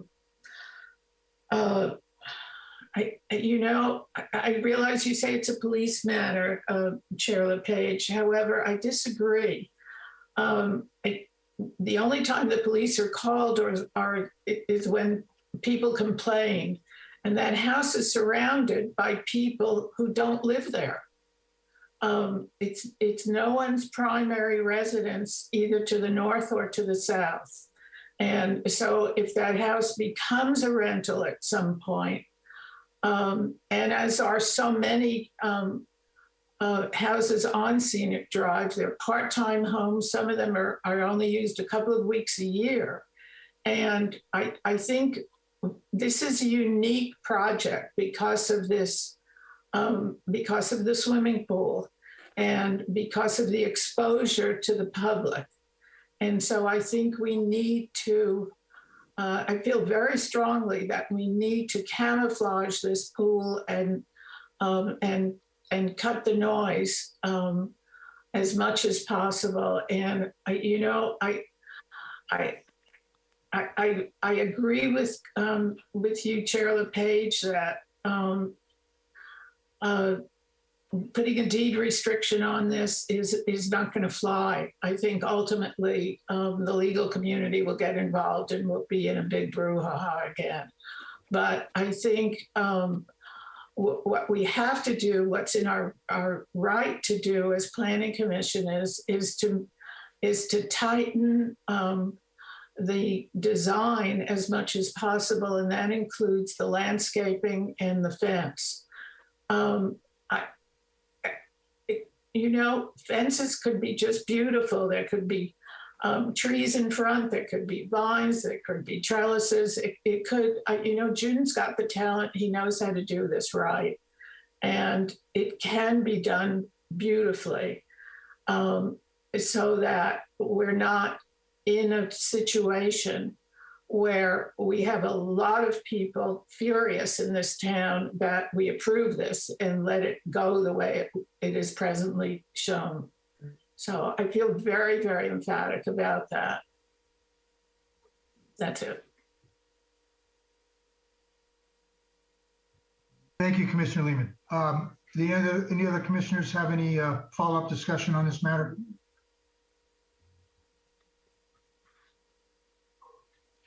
Okay, I'm at a little disadvantage here today. I cannot, for some reason, get any of the attachments to open. They just won't show up on my screen, so I can't go over the resolution like I normally do. This is a concept where the purpose of this is to provide initial review and to provide some guidance for the final application. So a couple of the commissioners, maybe I think 3 of the commissioners have expressed concern to have a higher fence. I think we're all in agreement that we want to mitigate as much as possible the impacts from scenics. I acknowledge fully what Commissioner Lehman is saying, that scenic is a special location in town. This is kind of an unusual proposal. Every discussion we've had about it, the pool has always been front and center. It's driven the design since the first application. So I think any efforts in any direction from the commission to mitigate those impacts should be seriously considered by the applicant. So a 6-foot-high fence with dense landscaping behind it. I think all of that needs to be presented in the landscape plan, which we don't have, and we are providing directions. So I think staff has kindly brought up the draft recommendations here so that I can see those. I really appreciate that. I can't make them real big. I have to put on my glasses to read this. So what we have now, we have the draft recommendations as presented by staff in the resolution are number 1, withdraw the previous permit. Number 2, have a consulting arborist retained to monitor the trees for the duration of the project. 3 is fungicide. The application for, I guess, is a certain type of fungicide for the encroachment or something. I'm not familiar with that is. I believe that's a typo, Mr. Chair. I think that's supposed to be encouraged. The application of that type of fungicide is also encouraged. Okay, this is something new. I haven't seen this before, at least new to me. Okay, number 4 is color materials. Color materials and finishes. Guest house shall match existing primary residence. And then garage access, the driveway shall be reconfigured to allow for practical ingress and egress for the 2 vehicles to park in the existing garage. So that's on the in front of the existing house that's being proposed remains. So what I heard from staff is that they, from staff, but from the majority of the commission is that a 6-foot-high fence, they give direction that a 6-foot-high fence be proposed, and that a landscape plan, which typically comes in the final, shall be provided, providing that will be focused on providing mitigation to sound and visual impacts from scenic. So are the commissioners in agreement with that? Could somebody like to make a proposal, a motion based upon that, those draft conditions and direction as I outlined, or do they feel that more direction needs to be provided in this concept? Yeah, Michael, I could, Chair LePage, I can make a motion, for approval based on these conditions and based on our approval of the landscape plan when accepted. Well, that would be provided. Go ahead. Sorry, Mr. Chair, if I could just real quickly, I also took a note. I was following along with the commissioners. Certainly you can decide to not, but I did take a note. A couple commissioners mentioned also a condition about the rising pool feature maintained in perpetuity as a condition of approval, and that it be up when not in use. Right. Okay, that can be included. You want to include that in your motion, Commissioner Lehman? Sure, of course. Okay, so we have a motion to accept the concept with the draft conditions, all the draft conditions as stated, plus draft conditions to be a 6-foot high fence, that the rising pool service shall be kept in perpetuity and always elevated when the pool is not in use, and that a landscape plan shall be provided with a focus on providing mitigation for sound and visibility. Do we have a second on that? I'll second it. Can I ask Commissioner Lehman, would you also be interested in seeing story poles for a fence at 4 and 6 feet? No, I think I think we all could see that what we're trying to do is not see the people in the pool, and you think they would want the same protection. So fine, my second stance. I'm fine. Second. Yeah. Okay, we have a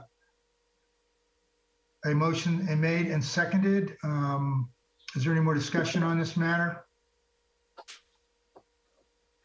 June, you have your hand up. Did you want to? No, I'm raising my hand down. I'm done. Okay. All right. Okay. I'll just wait for the approval and then move from there. Okay. Can we have roll call, please? Yes, Commissioner Golden, Yes. Commissioner Dills, Yes. Commissioner Lehman, yes. Commissioner Locke, Yes. Chair LePage. Yes. Motion is carried. Thank you, everyone. It's a good discussion. Thank you. Thanks, everyone. Bye-bye. Bye.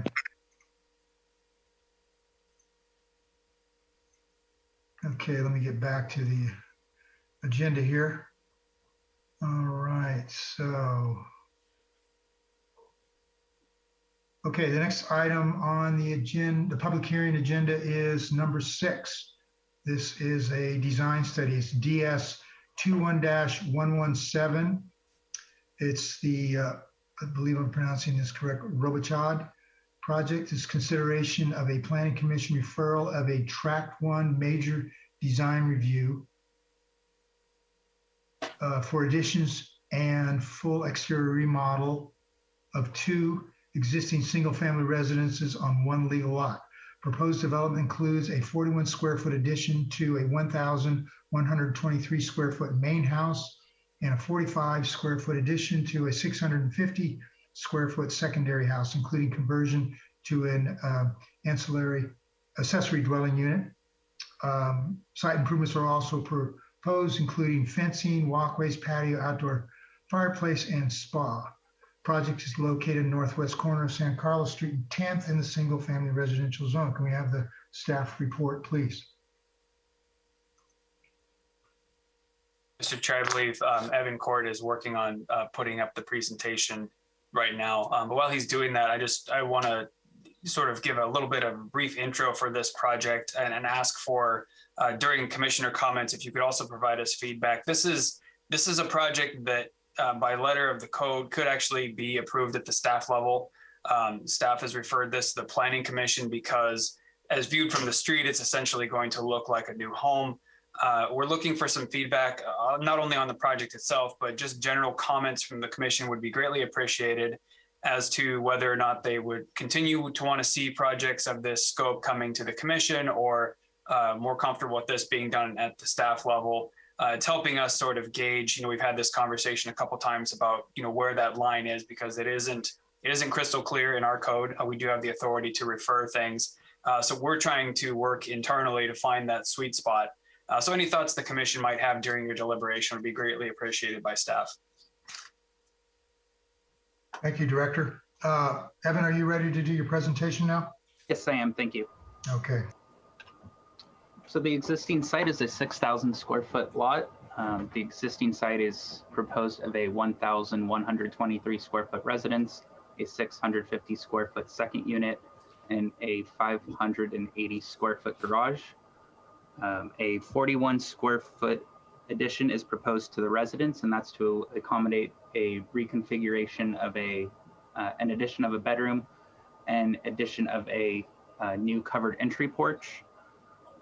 The second unit is proposed to be converted to an ADU, and a 45 square foot addition is proposed to that unit. However, the ADU is not subject to this review. It's a non-discretionary ministerial application. So the ADU itself should not be considered. And then also a 21 square foot addition and reconfiguration to the garage to accommodate a new storage room. So staff has not identified any privacy or views impacts associated with the project. Windows are proposed to be relocated and replaced throughout the building. However, they are of the general same size and location. The building will slightly increase in mass and bulk as viewed from 10th Avenue. From San Carlos, there should be no increase in mass as the existing building will completely screen the area of the additions. The hipped roof is proposed to be changed to a gable roof throughout, so there will be a slight increase in plate height as a result of the change in roof form. And then the roof ridge is proposed to increase by about a foot. A new standing seam metal roof is proposed throughout, and the new roof pitches will match the existing roof pitch. And again, the roof forms will be modified to a gable form throughout. As I just mentioned, the residence is proposed to be finished with a standing seam metal roof with white horizontal wood siding to match the existing. A new dry stack stone veneer is also proposed. The doors will be painted a blue-gray, and there will be dark gray aluminum clad windows throughout. Three styles of light fixtures are proposed: a wall sconce, a pennant light, and a landscape light, all of which meet the lighting requirements. Staff is supportive of the finished details with the exception of the color scheme. So we do have a condition of approval stating that the applicant should work with staff to select an alternative color scheme. The primary issue is the white color. It's rather bright. A white can be considered, but it should be a more neutral and soft white instead of a bright white.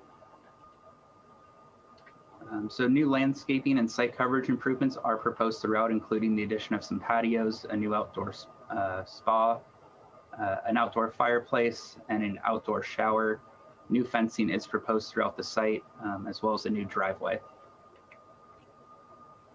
So staff's recommending the Planning Commission adopt a resolution approving a Track 1 major referral as described on the slide. And that concludes my presentation. I'd be happy to answer any questions. Are there any questions for staff from the commissioners?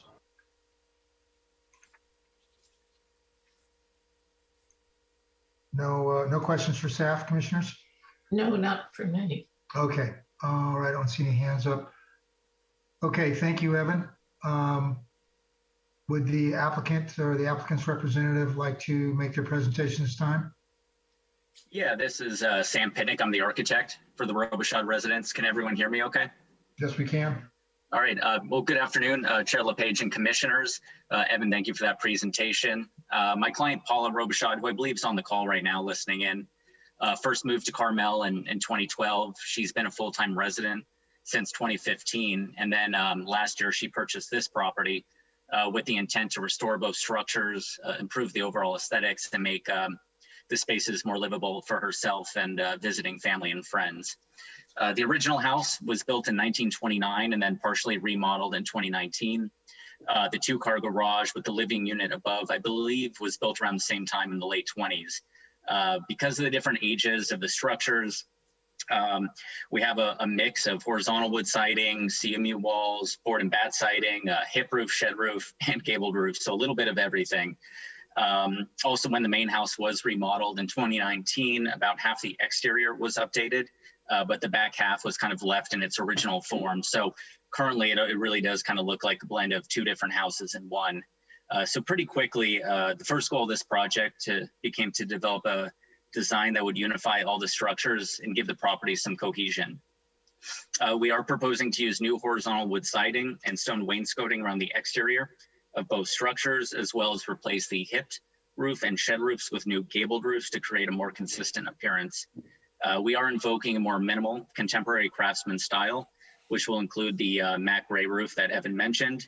We're also proposing to blend in some traditional elements such as the stone-clad chimneys, oriel windows, and exposed timber framing. The main house will have a new front entry addition that extends out towards 10th Avenue. The reason for this is that the existing front entrance is a little difficult to spot from the street. And unfortunately, that entry deck, which I think you saw today, actually looks right into the primary bedroom.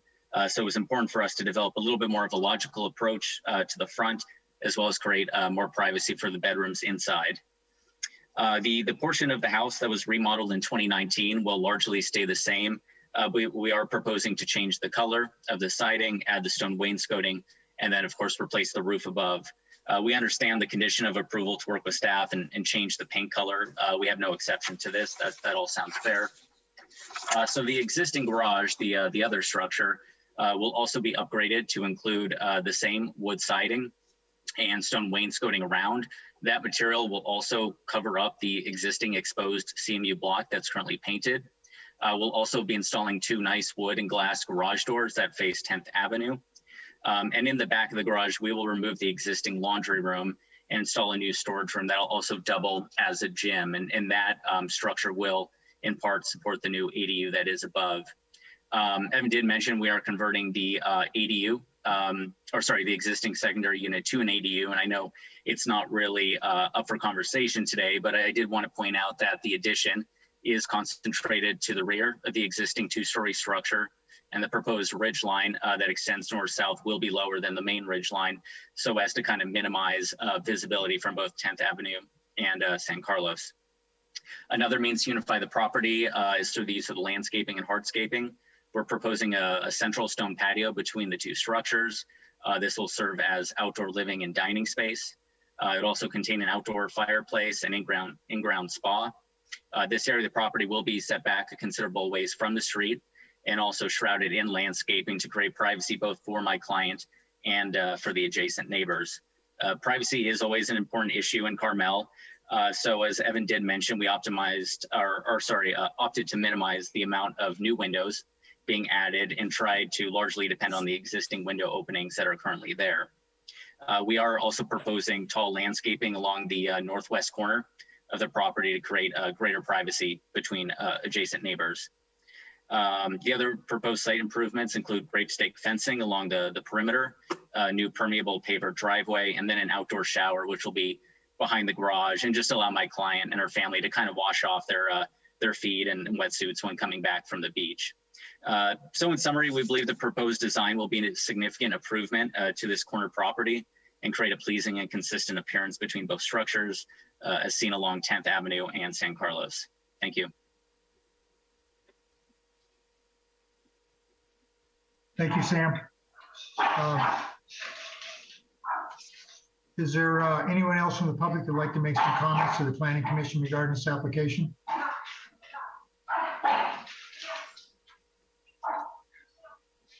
I don't see any hands going up. Do the commissioners have any questions for Sam, the architect? No. This time? Okay. All right.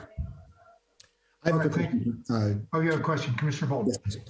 I'm looking at the plans and I see the street view existing, but I don't see a street view proposed. Am I just missing something?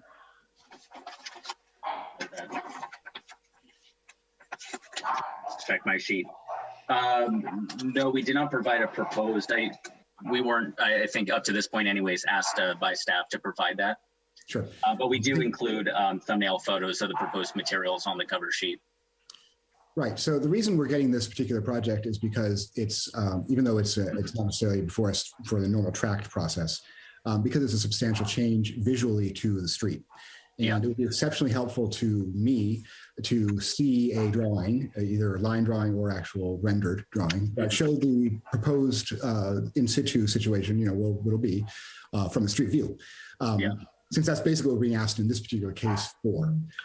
So, I can't really do that right now. I was on site, and of course I can imagine it, and I'm pretty good at that, but I don't think everybody is, and I don't think the public is especially good at that. So I just would say that, and this is maybe more direct to the staff, that if we're going to start seeing these kinds of projects which are not necessarily following normal track procedure, that things like that are included so we get a full picture of what we're actually supposed to be reviewing. So that's my only comment. Thank you. All right. Thank you. Thank you, Commissioner Bolton. Okay, I don't see anybody other from the public that has their hand up, so I'm going to close the public comments, open it up to the commission for their comments. Commissioner Lehman, would you like to begin, or? Well, I'd kind of like to wait. All right, no problem. Not a problem at all. Commissioner Bolton, why don't you continue your? Yeah, I might as well keep going, right? Exactly, you're on a roll. Okay, so I'm going to first address the chair's request, and then I do like seeing these kinds of projects. I think it's important for the Planning Commission to see projects that represent an important big visual change to the street.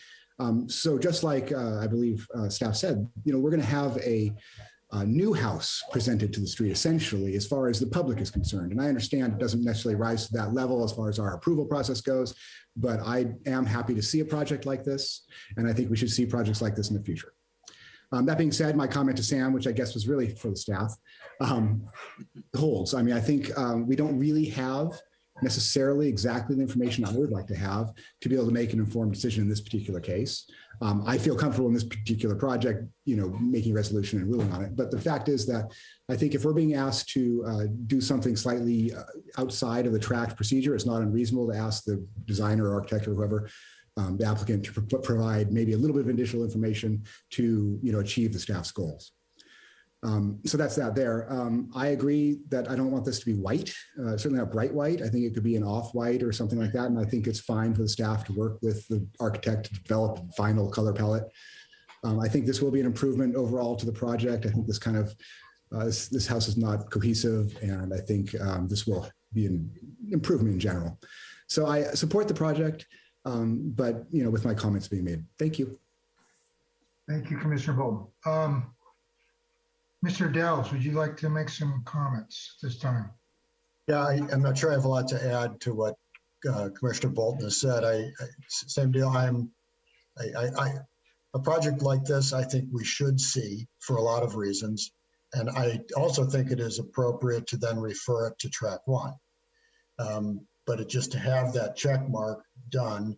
And I do echo the comments that if we're going to do that, let's make sure that we have a full set of the visual that we need to really make that referral to track one with confidence. And in this case, even though I don't have the new street view, I do feel okay because I can envision this project well enough, and agree that what is currently a very yellow, disjointed property has a great opportunity to be a much more put together property, with all the improvements, really the exterior improvements that are being made to pull the two buildings together, as well as the changes to those buildings, and that the entire new material and color palette will be better. I think that's it. So I would be supportive of referring this back to track one or forward to track one. Mr. Chair, if I could just jump in just on Mr. Del's, Commissioner Del's commission. So we are actually asking the Planning Commission to approve this. So staff has referred this up from a track 1. So it's actually in front of the Planning Commission to approve tonight. So then is that, thank you for that. I didn't understand. I thought, is this then a conceptual approval to be followed by a final approval? No, so it's still technically a track 1 major. However, we have referred it to the Planning Commission for approval versus staff level approval. So the entitlement and everything is still the same. It's a one and done. It doesn't follow the same preliminary and final that the track 2 does. It has its own nomenclature, but we're effectively giving staff's authority to the Planning Commission tonight on this item. With that understanding, I think my comments stand. One thought is, do we have any process of sort of a staff chair process where the decision of whether to bring something like this to the full commission or not can be reviewed at a staff chair level, or perhaps their chair and vice chair? Well, right now, Mr. Chair, if I may. So right now, the discretion lays with the director, so me. And so that's why this is here. I've heard the commission over the last few meetings that there is some interest in seeing projects that maybe have more of a visual impact. And so right now, the way the code is written is at the discretion of the Director of Community Planning and Building to refer. There are, things that it talks about, public controversy, major impacts, other things like that. We don't have any sort of subcommittee or anything like that, but what we do, just to get you into our process a little bit, we go through and we do a project assignment meeting every Monday at staff. That's when projects get assigned. We go through the scope of the project. We open plans. For some of the more complicated projects, we have started doing our development review committee, where we're sitting around with other members of different departments and the applicant to review the project early on. So we have a lot of stops along the way. We're looking at projects and we have the ability to decide, is this a big enough project that we should refer it? I feel pretty comfortable with the process right now, especially, just with what I've heard from the Planning Commission and working with my team to gauge when we need to refer these. And that was part of the reason I did the preamble on this too, is to get the sense of the commission, which I'm getting from at least those that have spoken so far. This is the type of thing that we should be referring to the Planning Commission. Mm-hmm. Okay, thank you. Okay. Commissioner Dells, that concludes your comments, I assume? Thank you, Director, for your comments also. Commissioner Locke, would you like to make your comments? Sure. I think this is a huge improvement for this property. I used to live a block away and walked by it for 6 years every day. And I think the color palette should be an off-white, not white, please. Get into more of a creamy or beige color or something, but I believe it was beige originally until they painted it the bright yellow. And yes, I think this is appropriate to come to the Planning Commission because there's a great deal of change that's taking place on this property. And I think it's just going to be a huge improvement. And so I'm supporting. Thank you, Commissioner Locke. Commissioner Lehman, would you like to make your comments? Yeah, thank you. First of all, I want to echo what everyone else has said. I think, yes, this was this was a good call, Director, to bring this to us. And I think we do all seem to agree that we would like to see all these in the future, where you make the determination and where there's this big a change to the street. I think the architect has done a good job. It's a nice upgrade, and I like the fact that it all faces 10th rather than San Carlos. It's the right place for the entry. And I'm greatly relieved that the yellow is gone because that's a street I walk on a lot. And it's been my cut through to the beach to stay away from the tourists. So I'm just really pleased. I think it's a good project. So thank you. Thank you, Commissioner Lehman. I'm in agreement with all the comments that I've heard from my fellow commissioners.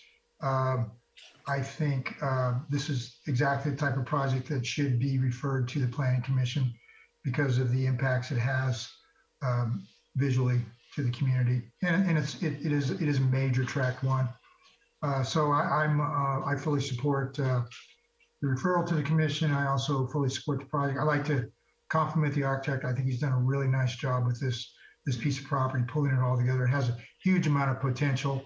I think the owner is very lucky to have it, and they found a very good architect that's really done a nice job of presenting a very coherent and well thought out design. So having said that, we do need a resolution, as I understood it from the director.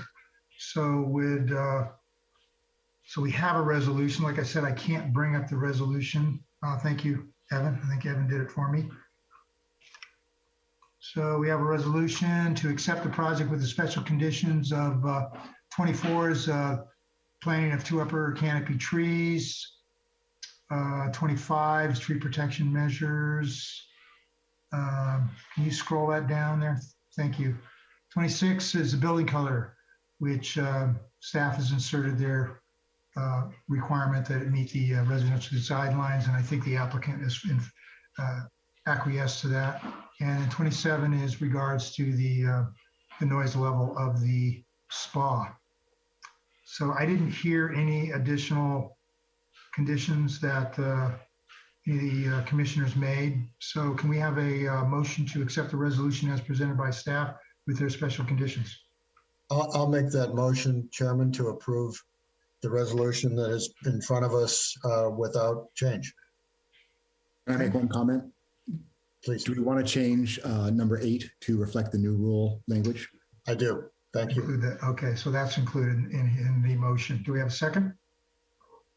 I'll second. Nice.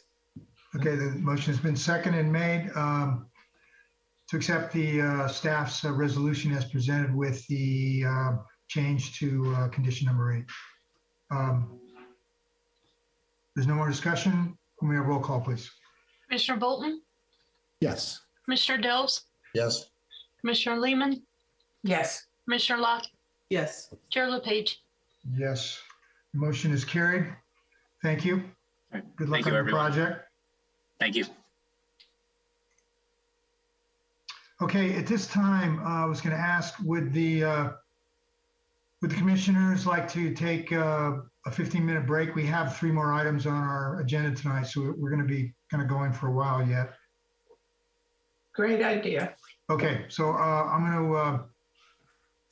we're gonna break for 15 minutes. So we're gonna be back here at approximately what, 6:47 or something like that. Is that right? 6:50. Okay, we will re-adjourn at 6:50. Okay, thank you, everyone.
Okay, is everyone back? Everybody here? I see. Yes. See all the commissioners. And Mr. Okay. Chair, if we could maybe just do a quick roll call for posterity. Okay, that's a good idea. All right. So we will reconvene the meeting. Can we have a roll call, please? Yes, Commissioner Bolton, Present. Commissioner Delves, Present. Commissioner Lehman, Yes. Commissioner Law, Yes. Chair LePage. Present. Okay, hope everybody's refreshed and ready to go. Okay, the next item on the public hearings tonight on our agenda is another design study. This is DS 20339 Takazawa project. It's consideration of a final design study for the consideration of 177 square foot single story addition to an existing 1,328 square foot single story dwelling and a 210 square foot detached garage located on Casanova Street, 4 southwest of 9th in the single family residential zone. Can we have the staff report, please? Thank you, Chair LePage. So the item before you is a final design study for a historic residence known as the Artie Bowen House. So this is a 1906 one-story bungalow. It is listed on the local historic inventory. The existing cottage is about 1,100 square feet, and the applicant is proposing 172 square foot. I'm sorry, it has a 172 square foot attached garage that was previously converted to a laundry and storage area. So this slide should look familiar. We presented this at the last meeting, just showing some of the alterations that have been made over the years. The scope of the project includes a small addition at the rear of the property, as well as the construction of a detached garage at the front of the property. It also includes an interior remodel, replacement of all the windows, with the exception of a historic window on the front elevation, and the associated site improvements.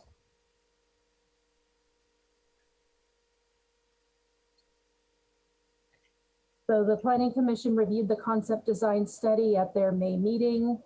We talked pretty extensively about character defining features of this residence. All of the existing shingle siding at the front of the home, as well as the window openings, are considered historic features and will be preserved. In order to differentiate the new construction from the original, the applicant is proposing a horizontal board siding. The detached garage would also have a stone water table. So as this is final details review, before the commission is the proposed color scheme for this remodel. The applicant is proposing aluminum clad wood windows painted in the Swiss coffee color, which is an off-white. The roof material would be a cedar shake with a natural finish. The horizontal wood siding would be painted a golden fleece color, which is a soft yellow, sort of consistent with the existing look of the house. And the new front door would be painted a veranda green. Additional details include a new paver driveway. The applicant has also provided a sample of the stone veneer that would be placed on the garage. And the exterior light fixture, which does comply with our requirements for being shielded, directed downward, and less than 375 lumens. The applicant is also proposing to replace the existing picket fence at the front of the property with a new picket fence and stone wrapped column. And with that, staff's recommendation is that the commission adopt the resolution approving the final design study. And I'm happy to answer any questions. Questions for staff from the commissioners? No. Okay. Thank you, Marnie.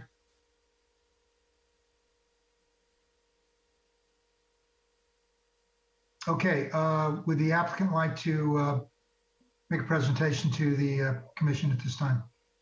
Yes, hello, this is Adam Jesselnick. Can you hear me? Hi, Adam. Nice to see you. Hi, Chair LePage, members of the commission. Thank you, Marnie, for that, for the excellent staff report. We are back before you this month with a project that you reviewed last month for concept review.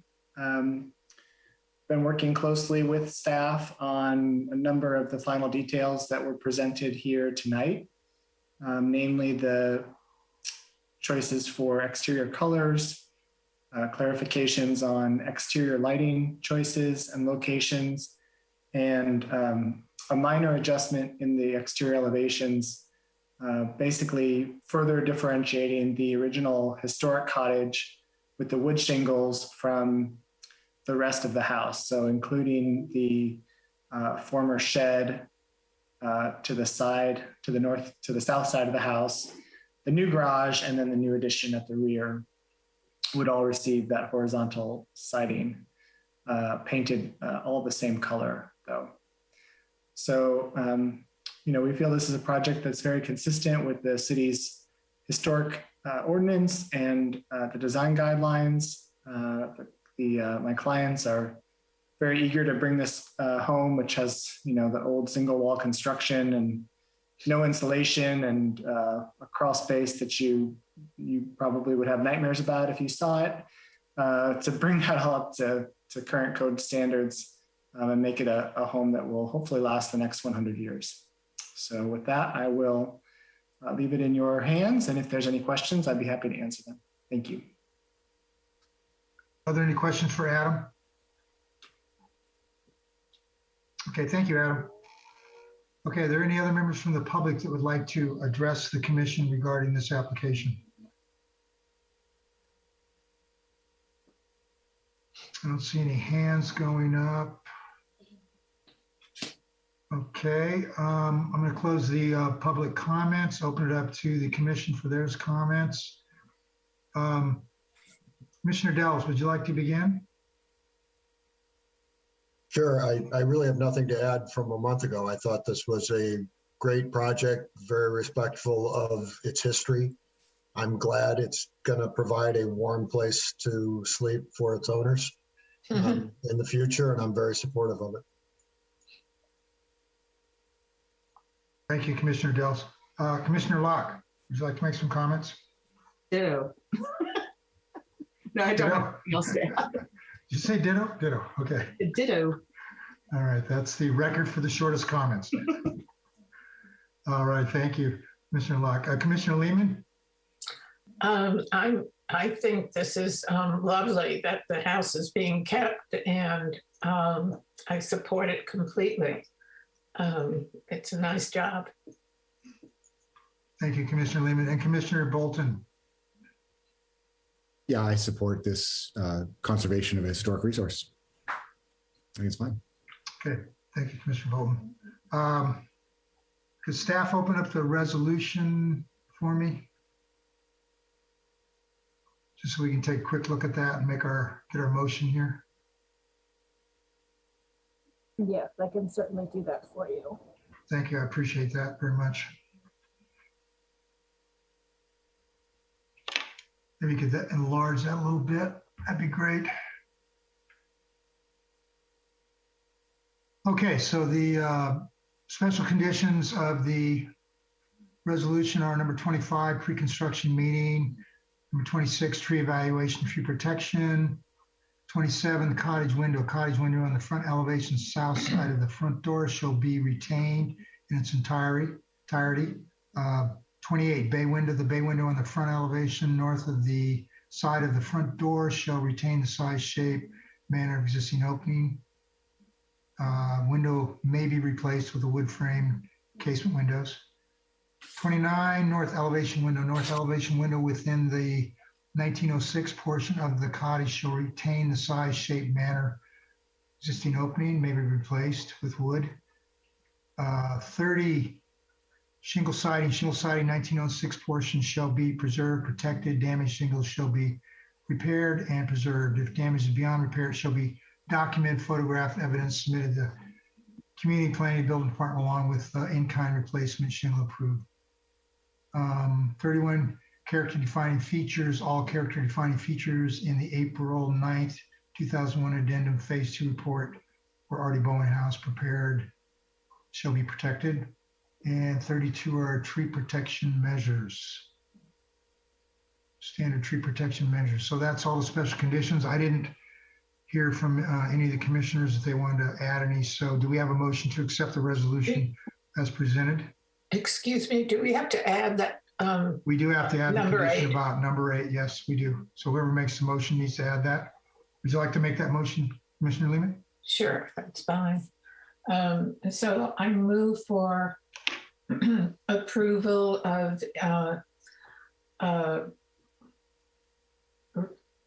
oh, I'm sorry, I have the resolution up of APN 010-186-013. It's Casanova 4 southeast of 9th, along with the special conditions and adding special condition 8 to the resolutions. I move for approval. Okay, that's just standard condition number 8. Do we have a second? I'll second. Okay, we have a motion to accept the resolution as per staff with the special conditions and the revised standard condition number 8. Is there any further discussion? Hearing none, can we have roll call, please? Yes, Commissioner Bolton, Yes. Commissioner Delves, Yes. Commissioner Lehman, Yes. Commissioner Locke, Yes. Chair LePage. Yes, the motion is carried. Thank you. Okay, the next item of the public hearings tonight is another design study. This is DS 21-082, the Toru projects, consideration of a final design study and variance and associated coastal development permit for the construction of a 270 square foot single-story addition to an existing 1,330 square foot single-story dwelling located on 11th Avenue, 2 northwest of Dolores Street in the single-family residential zone. Can we have staff report, please?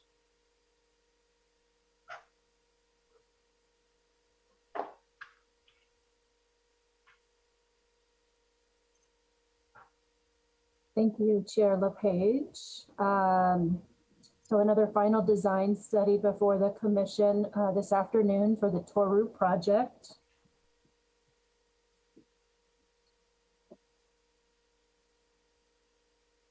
Bear with me just a moment.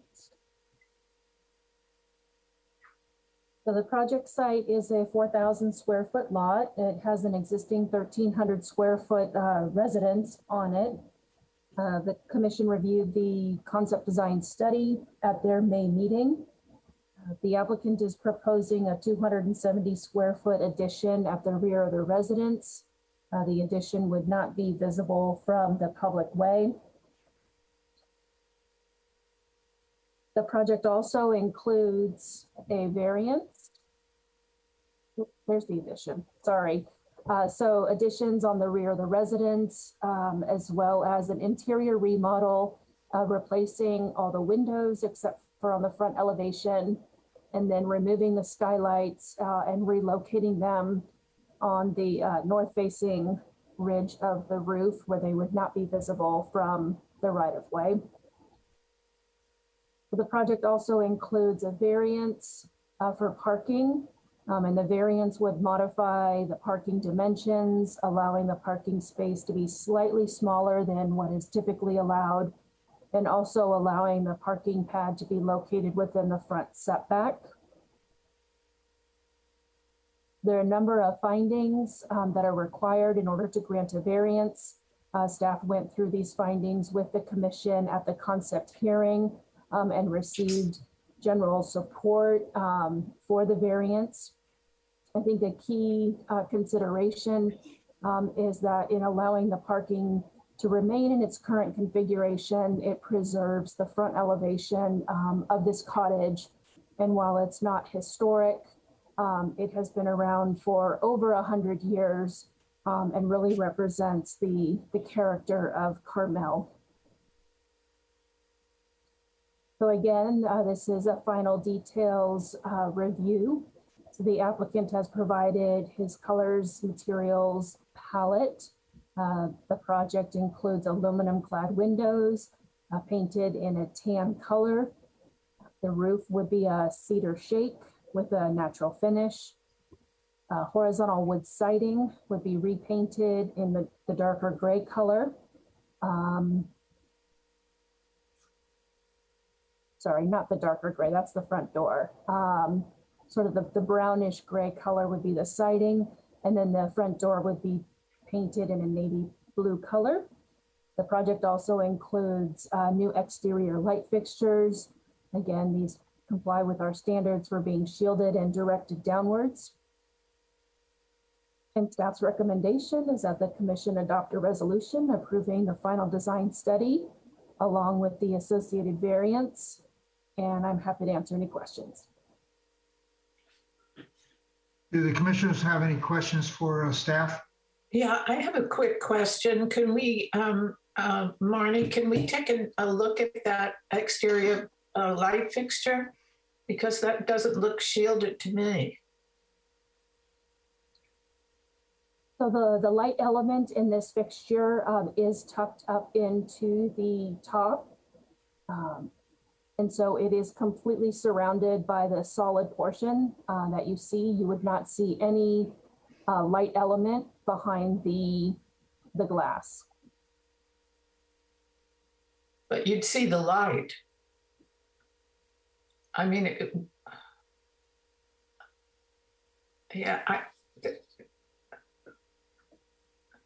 I think you still see that it will throw off the light, even though it's up in the top in the chimney, so to speak, or the top of that top hat there. And the light will reflect out the sides of the glass because it's clear glass. I'd agree with that too, yeah. So it's not just focused downward, it actually would release the light out. Right. Okay, any more questions for staff? No. Okay, thank you. Thank you, Marnie.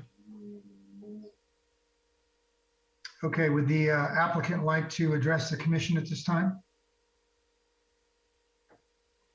Yes, hello again, commissioners. This is Adam Jesselnick, architect for the project. Thank you again, Marnie, for working with us on this application. We are returning to you for the final design study. We again have added the final details as required by the Track 2 process to illustrate what this house will look like as a finished project. Again, it's kind of a privilege to be able to work on these older homes that have, great character and were built, probably even better in the early part of the 20th century than some of the homes built later.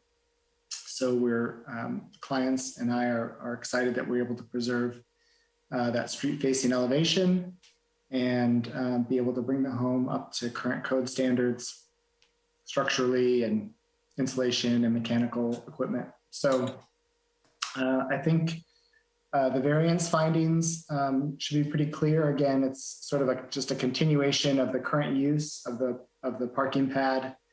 It won't require any change to hardscape or site coverage. So I do believe that's a suitable application of the variance in this case.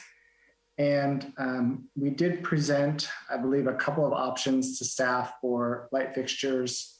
And Marnie was comfortable with that choice. However, if it's something that you feel like we could come up with a better option, I'd be happy to continue to work with Marnie and come up with a different light fixture that would be a little bit more shielded. So I don't think there's a problem with that. I just ask that we could seek your approval at tonight's hearing and work with staff on that condition if desired. And if you have any questions for me, I'd be happy to answer them. Are there any questions for Adam from the commissioners? No. Okay, thank you, Adam. Thank you. Would anybody else like to address the Planning Commission regarding this application? I see the DeMars there. Did you want to address us, the commission? Okay. Is there anyone from the public that would like to address the commission regarding this application? I don't see any hands going up. Don't hear anybody. Okay, I'll close the public comments, open up to the commission for their comments. Commissioner Locke, would you like to begin? Or? Sure. As I've said many times, I love this house. I'm glad to see that it's remaining without any real changes. And I think the variance for the parking is appropriate. Yeah, I'm just fully supportive of the proposed changes all the way around. Thank you, Commissioner Locke. Commissioner Delves, would you like to make your comments?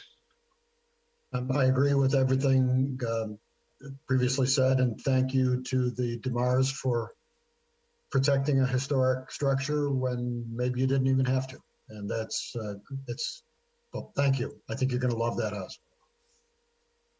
Thank you, Commissioner Delves. Commissioner Bolton. Yeah, I'm supportive of this project, and I'm very pleased that we're maintaining a very cute little house. Mr. Chair, if I could just interject myself, I'm sorry. I just want to make it clear, this is actually the Toru project. So I believe the DeMars are the next applicants on the next project. So unless they have somehow contributed to this as well, I think Mr. Toru is the one. My apologies, Mr. Toru, for not recognizing this is your home. I'm sure the DeMars like this project too, though. Who wouldn't? Okay. Thank you, Mr. Toru. And thank you, Mr. Toru. Yes, the thanks go to him. All right, Commissioner Lehman. Yes, I can support the project. I think it's great that the house is being preserved. But I do have an objection to that light fixture. I don't believe it meets our standards. So we're pretty clear, I guess, about the regulations are not ours. They're from the state about down shielding light fixtures, and that the light will spill out all the way around because it's glass. I mean, it's pretty obvious. So I think it has to be changed. So but I can support the project with that condition. Okay. Maybe staff can bring up the resolution. I just wanted to make one comment, kind of a broad comment. I mean, there's been a lot of talk in the village lately about houses which aren't being considered reflective of our character and stuff. And I think this is a good example of how not only owners, but architects and the commission, the last two applications we've had, we really make an effort. We go out of our way to try to maintain these houses. This one isn't historic, although it has a lot of historicity to it. The previous one was, but I think we really go out of our way. I know all the commissioners do. I know the staff does, and I see owners all the time making choices to maintain the character of these buildings with just upgrading them so that they meet the modern comfort and utility and mechanical requirements. And this is a good example of that. So just wanted to make that comment while I had a chance to do it. Okay, so if you could just enlarge that a little bit for me, I'd appreciate it. Thank you. Okay, so the resolution has some special conditions, pretty standard ones. This last one, 26 pre-construction meeting, 27 tree requirements, 28 tree protection, and that's it. And I think we would like to add a special condition that the applicant work with staff to supply a down light where in the entry there. I think that's where those fixtures were. So who would like to make a motion to accept this resolution with any special conditions they may like to add other than the one I stated?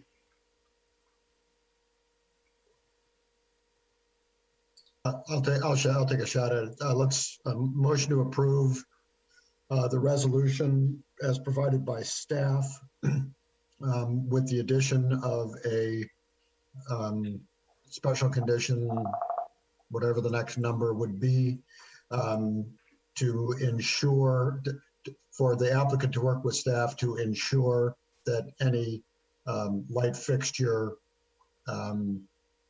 is fully compliant with the downlighting provisions of our code and those of the state, and to also change regular condition number 8 per our previous discussion. Okay, we have a motion. Do we have a second? I second it. Okay, we have a motion made to accept the resolution as per staff with the special conditions and the added special condition that they work with staff to provide a downlight, and special condition or a standard condition number 8 is reflects the revisions. Is there any more discussion?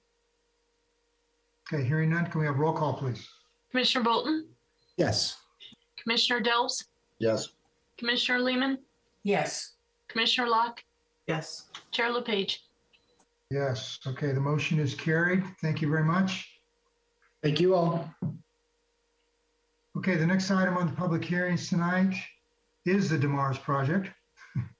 It's a design study 21-018, construction of a combined concept and final design study for the construction of a 2,120 square foot, 2-story residence inclusive of an attached garage on a vacant lot located on Mission Street 4 northeast of 10th Avenue in the single family residential zone and the architectural significance overlay. Can we have the staff report, please?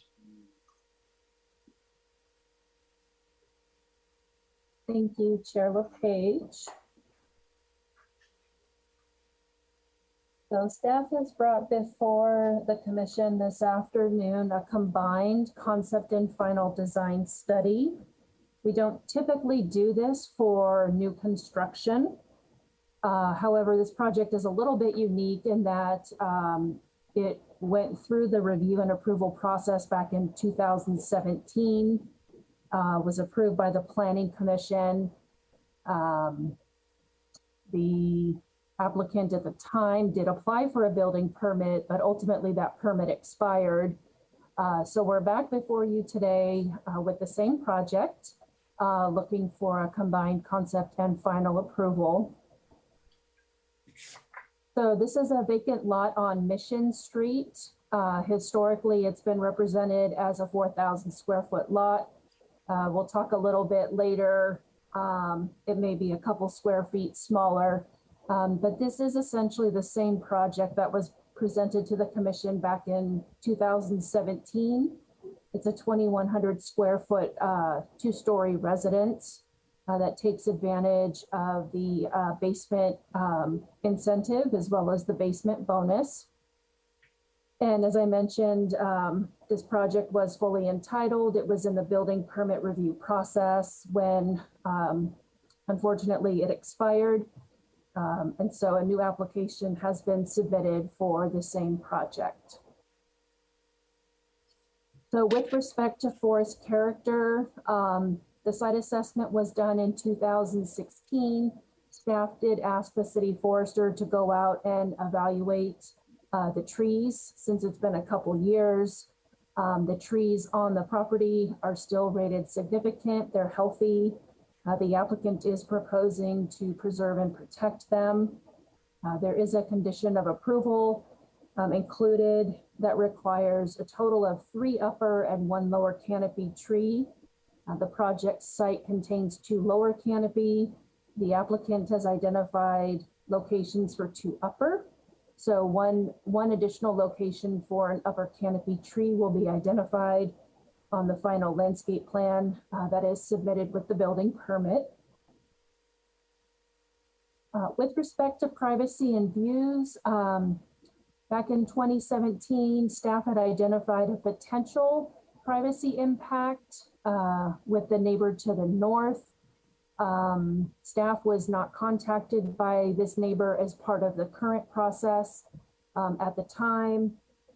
It was felt that between the setback, between the project site and the neighbor, as well as the proposal for landscaping, that would sufficiently mitigate any potential impacts from the adjacent windows. And those conditions have been carried forward in this approval. Staff did not identify any view impacts as a result of the project. Also identified as a potential privacy impact are views from the deck at the rear of the property into the yards of the neighbors to the east. Mission Street is significantly higher than the properties at the rear. There is a mature tree canopy. Additional landscaping is also proposed, and a generous setback, all combined, which should mitigate any potential privacy impacts between the properties. With respect to parking and access, the project includes an attached garage. It's located 15 feet from the front property line. It meets the city's requirements for a 10 by 20 parking space and very minimal driveway in the right of way, just due to the street configuration. The development of this property will result in the loss of one on-street parking space, and staff has included a condition of approval that the applicant provide a striping plan just to kind of correct the change that will occur there in the right of way. With regards to mass and bulk, the property presents a single-story appearance to the street. Very modest home, complies with our plate height and ridge height requirements. As you get to the rear of the property, it starts to slope down. That's where the applicant has taken advantage of two-story element. That works well with the topography. You can see on the side south elevation here, the basement area that is proposed and is not visible from Mission Street. So this is the rear elevation where you really kind of get the sense that it's a two-story structure.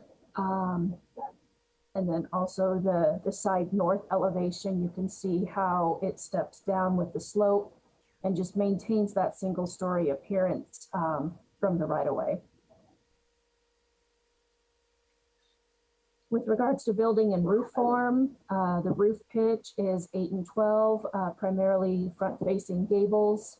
There is a 4 and 12 shed roof form on the north side of the residence, and 4 skylights are proposed. Staff has included the standard condition that automatic shades be installed to minimize any kind of light filter during the hours of darkness. The applicant has also submitted a preliminary landscape plan. Staff will have the city forester review this plan as part of the building permit application. We did not get a chance to get her initial feedback on the proposed planting palette. However, again, it is the same as what was proposed back in 2017, but we certainly will take a close look at the plans and make sure they're low water use and native compatible. With regards to finished details, the applicant is proposing a natural wood siding for the residents, as well as a natural wood shingle roof. The applicant is also proposing a sandset paver driveway, as well as some stone walkways and wood fencing. The lighting proposed, staff also found that this meets our requirements for being shielded and directed downwards. And with respect to windows, the applicant is proposing wood windows with a divided light pattern. And with that, staff's recommendation is that the commission adopt a combined concept and final design study. I do realize that I didn't really go into the discussion on the property line. So just really briefly, as we were preparing for the hearing, it was brought to our attention that the property dimensions may be slightly less than 40 by 100. So staff has structured this approval such that if we do confirm that that is the case, the square footage of the residence will need to be reduced by 2 square feet. We would like to spend some time just kind of looking into this issue further, as we have some documents on file that appear to be inconsistent. Staff does not feel like this is a really significant issue, but there is a special condition of approval to address this circumstance. And with that, I'm happy to answer any questions. Does the commission have any questions for Marnie? No. Okay, thank you, Marnie. Good afternoon. This is Mary Gifford. I'm the neighbor for the house that is just being proposed. Before you start, Mrs. Gifford, I'd like to give the applicant the opportunity to speak. You'll have an opportunity to speak after the applicant. Great. So Claudio Ortiz, would you like to begin? Yes, good afternoon. Claudio Ortiz. I'm representing Matthew and Diane DeMars on this project. Thank you, Marnie, for the presentation and for bringing everybody up to speed on this project. As you can see, this project was previously approved by the Planning Commission, and we're hoping to obtain both the final and concept approval today. The history of the project is obviously an empty lot, but it was a very challenging lot when we started with. You can see the slope brings some unique elements to the design on this project. And our goal initially was to create a building, a structure that would complement the neighboring buildings, that would have the appearance of a single-story structure, and also maintain the bulk and the mass to the rear, and giving the slope and on the property, it was very helpful designing that concept. The materials that we're proposing are in keeping with Carmel's traditional materials of wood shingles, wood roof material, wood windows, natural materials for flat work on driveways and pavers. But one of the challenges that we had with this property was again the slope, and it was creating outdoor patios and entertainment area. And with this concept, we came up with a rear deck to the north that wraps around to the southern side of the property. And we also have a smaller patio to the north side of the property for some outdoor entertainment right off the kitchen area. And so those are practically the two main outdoor patios that we have with this property.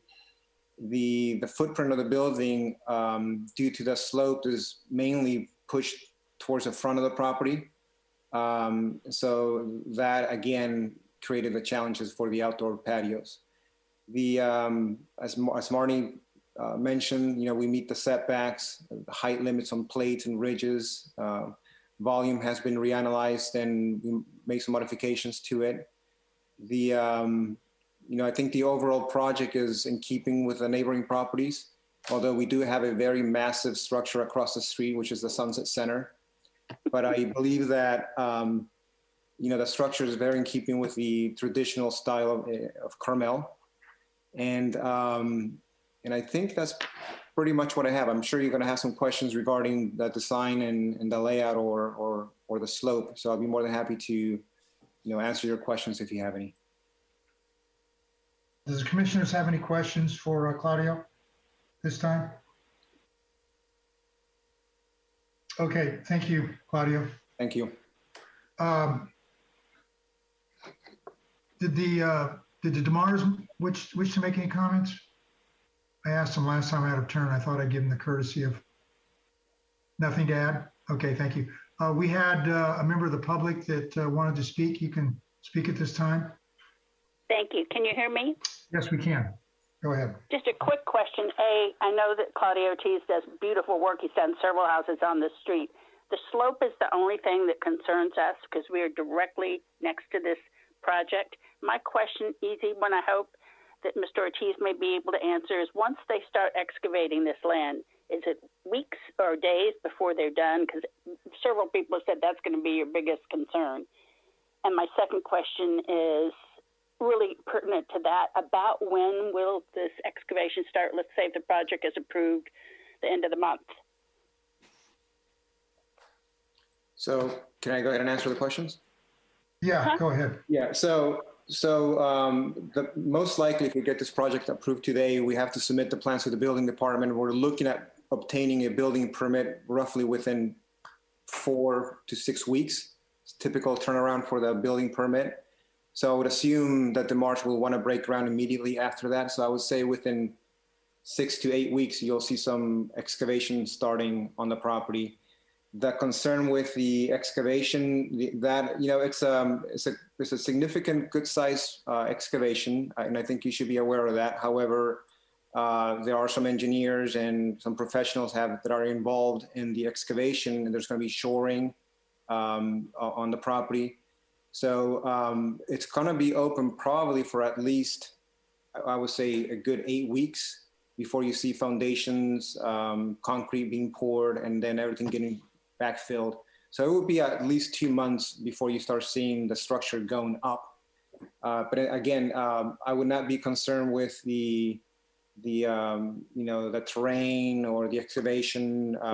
We've done this many times, and even with more intricate projects, believe it or not.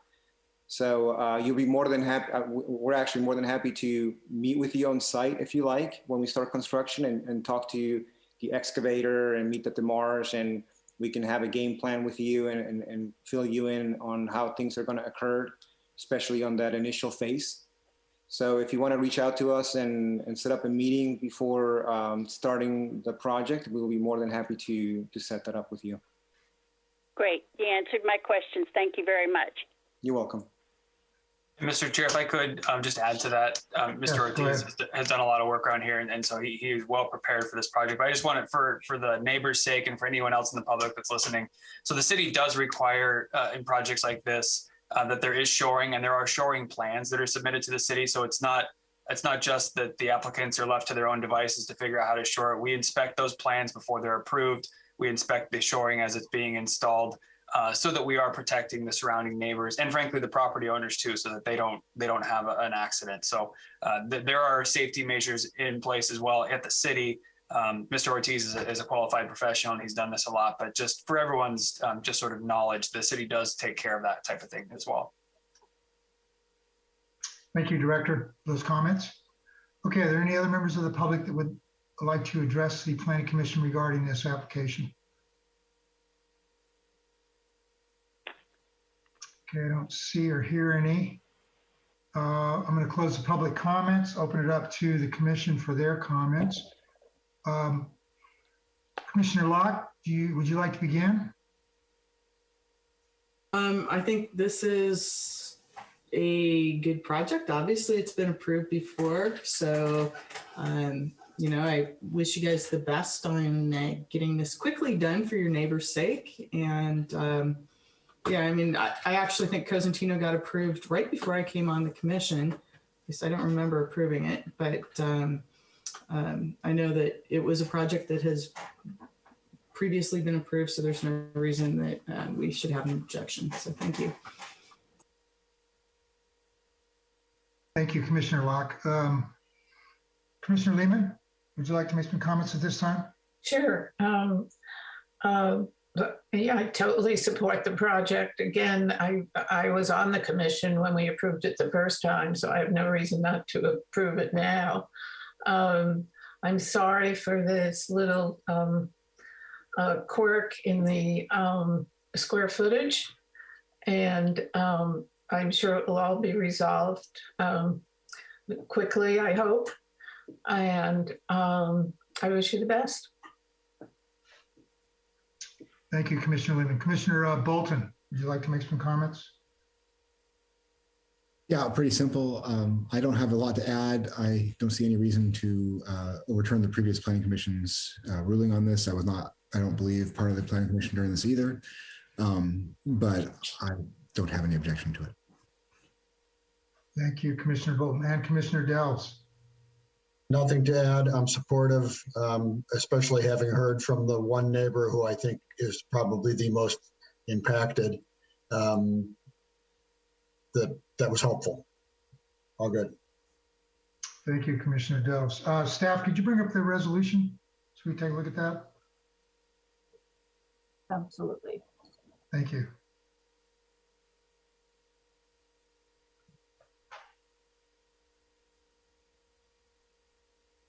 Okay, we have special conditions, pretty standard. Number 26, pre-construction meeting. 27, tree requiring planning. 28, tree protection measures. 29, base floor area. That's has to do with the actual lot size, and that staff's going to have to work with the applicant when that is determined what the actual lot size is. 30 is site coverage. This is prior to issuance building permit. The applicant shall submit revised site coverage plan table. Okay, and the 31 is right-of-way striping plan. Applicant shall submit a fully dimensioned right-of-way striping plan consistent with the public way design guidelines showing the existing on-street parking will be modified as a result of the project.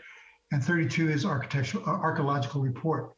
So I didn't hear any special conditions that any of the commissioner wanted to add. Commissioner Lehman, you have your hand up? Yeah, can you scroll back up to that, the square footage again? Yeah, that 29. I wonder if that needs to be in there, or because it very well will maybe a 4,000 square foot lot where there'll be no reduction, and then this they're locked into this reduction. That's a very good point, Commissioner Lehman. I think we should take this out or put in modify that special condition to say that staff shall verify the lot size prior to determining base floor area. Mm-hmm. Yeah, that sounds good. Is that good enough? I don't know, does the director have any input on that? Yeah, Mr. Chair, I was actually going to make the same suggestion when we got to the end of this. So thank you, Commissioner Lehman, for pointing that out. I would suggest that, yeah, you give staff leave to modify this condition so that, if the lot square footage is less than 4,000 square feet, then work with the applicant to reduce this overall square footage by the appropriate amount. So that gives us some latitude that even, if the calculation isn't 2 square feet, if it's 1 square foot, this is a little too binding, I think, based on where we're at with the investigation here. So I think changing it to, if less than 4,000 square feet, then work with the applicant to modify it to the appropriate square footage. And there's one more thing, Director. I noticed that it's listing the lot square footage in the title as 3996 rather than the 4,000. And I guess I'd be happy of seeing it at 4,000 to begin with, because that's what the most recent survey said. So yeah, thank you, Commissioner Lehman. We could change that to say approximately 4,000 square feet, sure. so that when we find it out, we can do that. Yeah. And I also would. This is just on a personal note. You can all just call me Brandon. You don't have to keep calling me Director. It's way too official. We like to call you Director. It's too much. It's too much. No, it's the load on you. Okay, Brandon, thank you. All right. Okay, with that, Commissioner Lehman, I think you'd be a good person to make that motion. Oh, thank you. So I move for approval on DS 21-018. It's APN 010007615, Mission Street, 4 northeast of 10th Avenue. Property owners are Matthew and Diane DeMars. I move for approval with the special conditions. I guess I will need them up because it doesn't show up. That's number 30 was the base floor area. Yeah, number 30 to be of the base floor area to be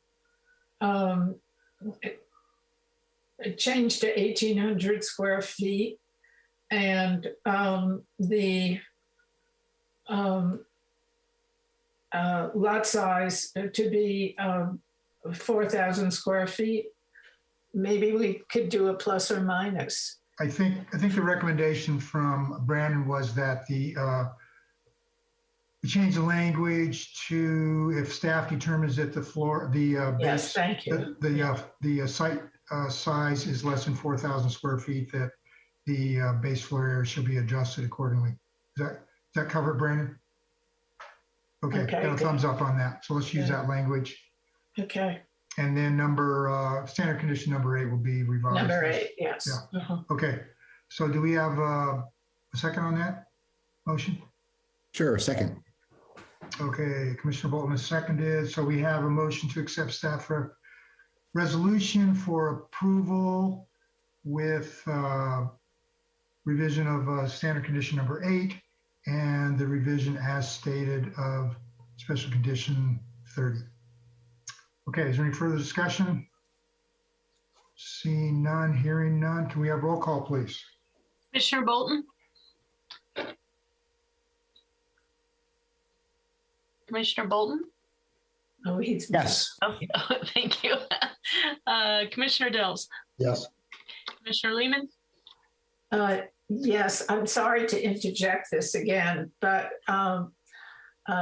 Director, we're going to need to adjust the site coverage because it's based on the lot coverage. So there might be another couple of feet of site coverage permitted. So you can have a couple of pebbles, I guess, added. But if we're going to do it, we should do it straight through. So.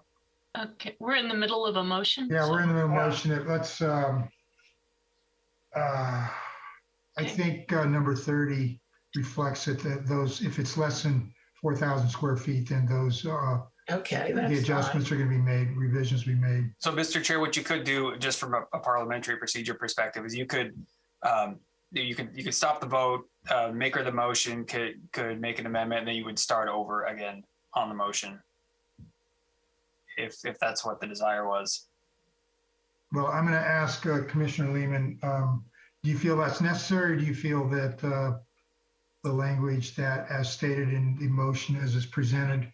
I think since everyone is now aware of it, they'll know that the site coverage changes proportionally. So okay, that's so fine. you're comfortable with continuing with the vote? I'm very comfortable. Okay, did you have a chance to vote? I don't think you did.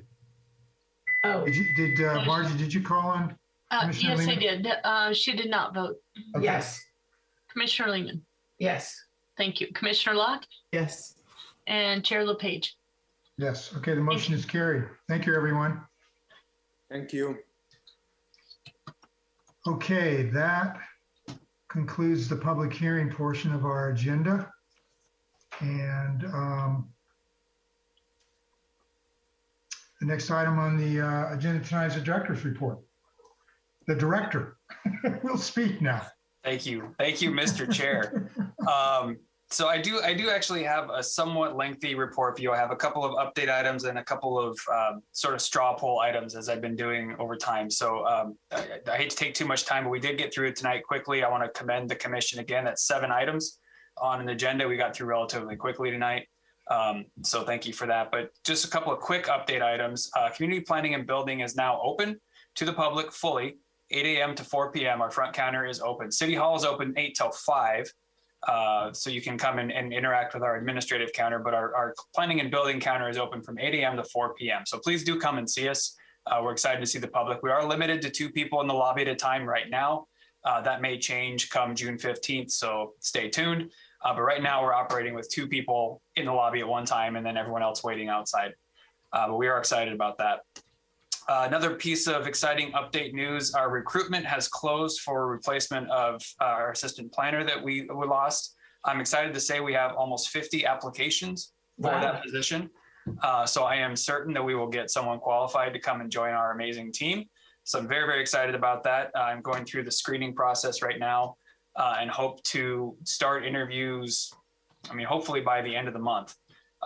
So that's very exciting as well. You may have already seen City Council budget was adopted City Council adopted the city budget last night, a roughly $25 million budget. It was a great process. It was not combative. There was a lot of collaboration. It was really well done. For us in community planning and building, there's a couple of exciting things in there. I think I teased this earlier on, but I had put on an item for scanning and digitizing and uploading our property files, our historic property files to our GIS map. That stayed in the budget. The City Council saw a lot of value in that. So we will be starting that project in July. And so I'm very, very excited to say that eventually, hopefully within a year, plus or minus, we will be able to have people click on their specific parcel in our GIS map and pull up their historic property file information all the way back to 1900 when people were writing deeds on paper in hand and all that great stuff. So it's very exciting. We're continuing our march down technology road to be able to have applications online, people accessing the information without having to come in to City Hall. So I'm really excited about that. The other thing that's really, really exciting on the budget for the community planning and building department is that we were actually given one more planner. So we are going to have one full-time long-range planner. So in the planning world, we have current planning and we have what's called advanced or long-range planning. Long-range planning are things like a downtown master plan, a climate action plan, a forest management plan, the paid parking thing we're going through, outdoor seating. These are larger planning items. And it's a very different type of work than a current planning where we're processing these development projects. Both are very important, but it's a different sort of brainwave. And so it's hard to do current planning and long-range planning at the same time and do them both well. So the City Council sees a lot of value, especially with some of the the directives when we were doing our strategic planning this year. Some of the bigger projects that we're going to be working on sees the value in having a long-range planner. So we're excited for that right now. It's a one-year position, and we'll see where it goes from there. We'll be advertising for that very soon, but I'm very, very excited to be having a long-range planner in our stable too. So we have 3 current planners and 1 long-range planner because that's really important work that we need to do for the city. Outdoor seating survey, speaking of long-range planning type of stuff, we closed that on May 31st. We had just under 1,500 responses to that survey. So that's very exciting. We're going through and processing that data right now. About 60% of those responses were residents, comprised of both full-time and part-time residents, but about 60% of those responses. So the next step in that process is going to be to take the data, chop it up, and present it to the ad hoc committee. And then they'll make a recommendation to the full City Council on what to do next. Do we want to continue to pursue some sort of permanent outdoor dining or do we not? So just in that vein, just so you're all aware, June 15th, we're expecting is going to be starting the clock of when restaurants and wine tasting shops are allowed to go fully back indoors. So there'll be a clock that starts for wine tasting shops 30 days, and then their parklets need to be removed. For restaurants, it'll be 90 days, and then their parklets will need to be removed. So if June 15th truly is the start of when everyone can go back indoors without restrictions, then we'll start our countdown for when the parklets will be removed off of the streets. So that's another bit of information for you. So that gets me through sort of the updates, and I'll pause there to see if any of the council members have any questions about any of those updates. And then I have a couple of sort of like straw poll things that I want to go through, but I'll pause for a moment, Mr. Chair, to see if any of the commissioners have any questions on those updates. Any questions for Brandon? No. Okay. Hey, Brandon, I have one quick one. Do you have any idea when we might have in-person meetings again? I believe. Has there been any discussion about that? Yeah, there hasn't been any real detailed discussion about that. It was sort of mentioned in passing this week at the City Council that we'd be looking at potentially September, but none of that is finalized yet, and we'd almost certainly be looking at still doing a hybrid model. Where there's the option for Zoom and also in person, because we not only see a value in that from a safety perspective for those that aren't comfortable in being in the room yet, but I think in perpetuity, it's a great option for providing another way for people to join a meeting.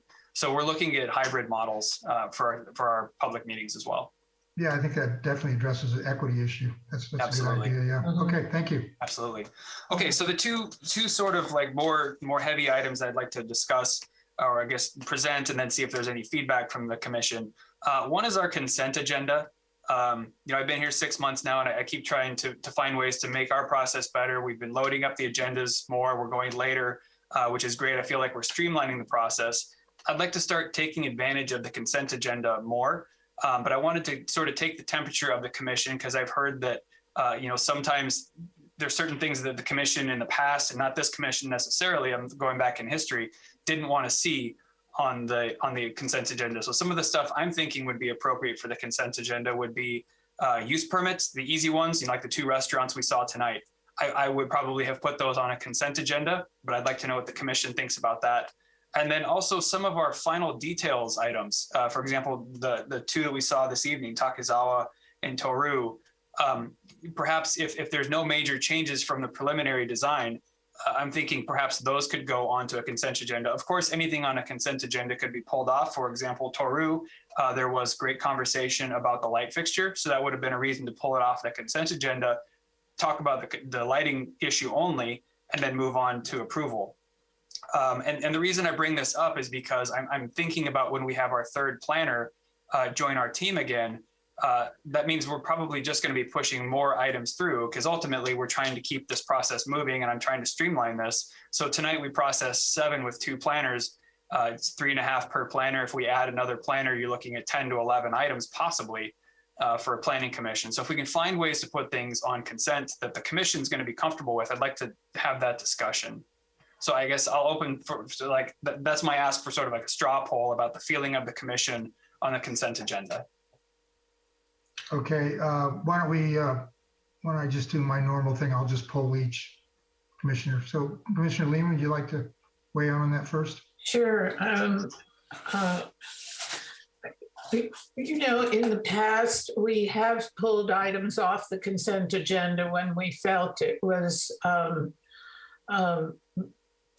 when anyone, we don't need any majority to pull it. Just one person can want it pulled, and then it's pulled.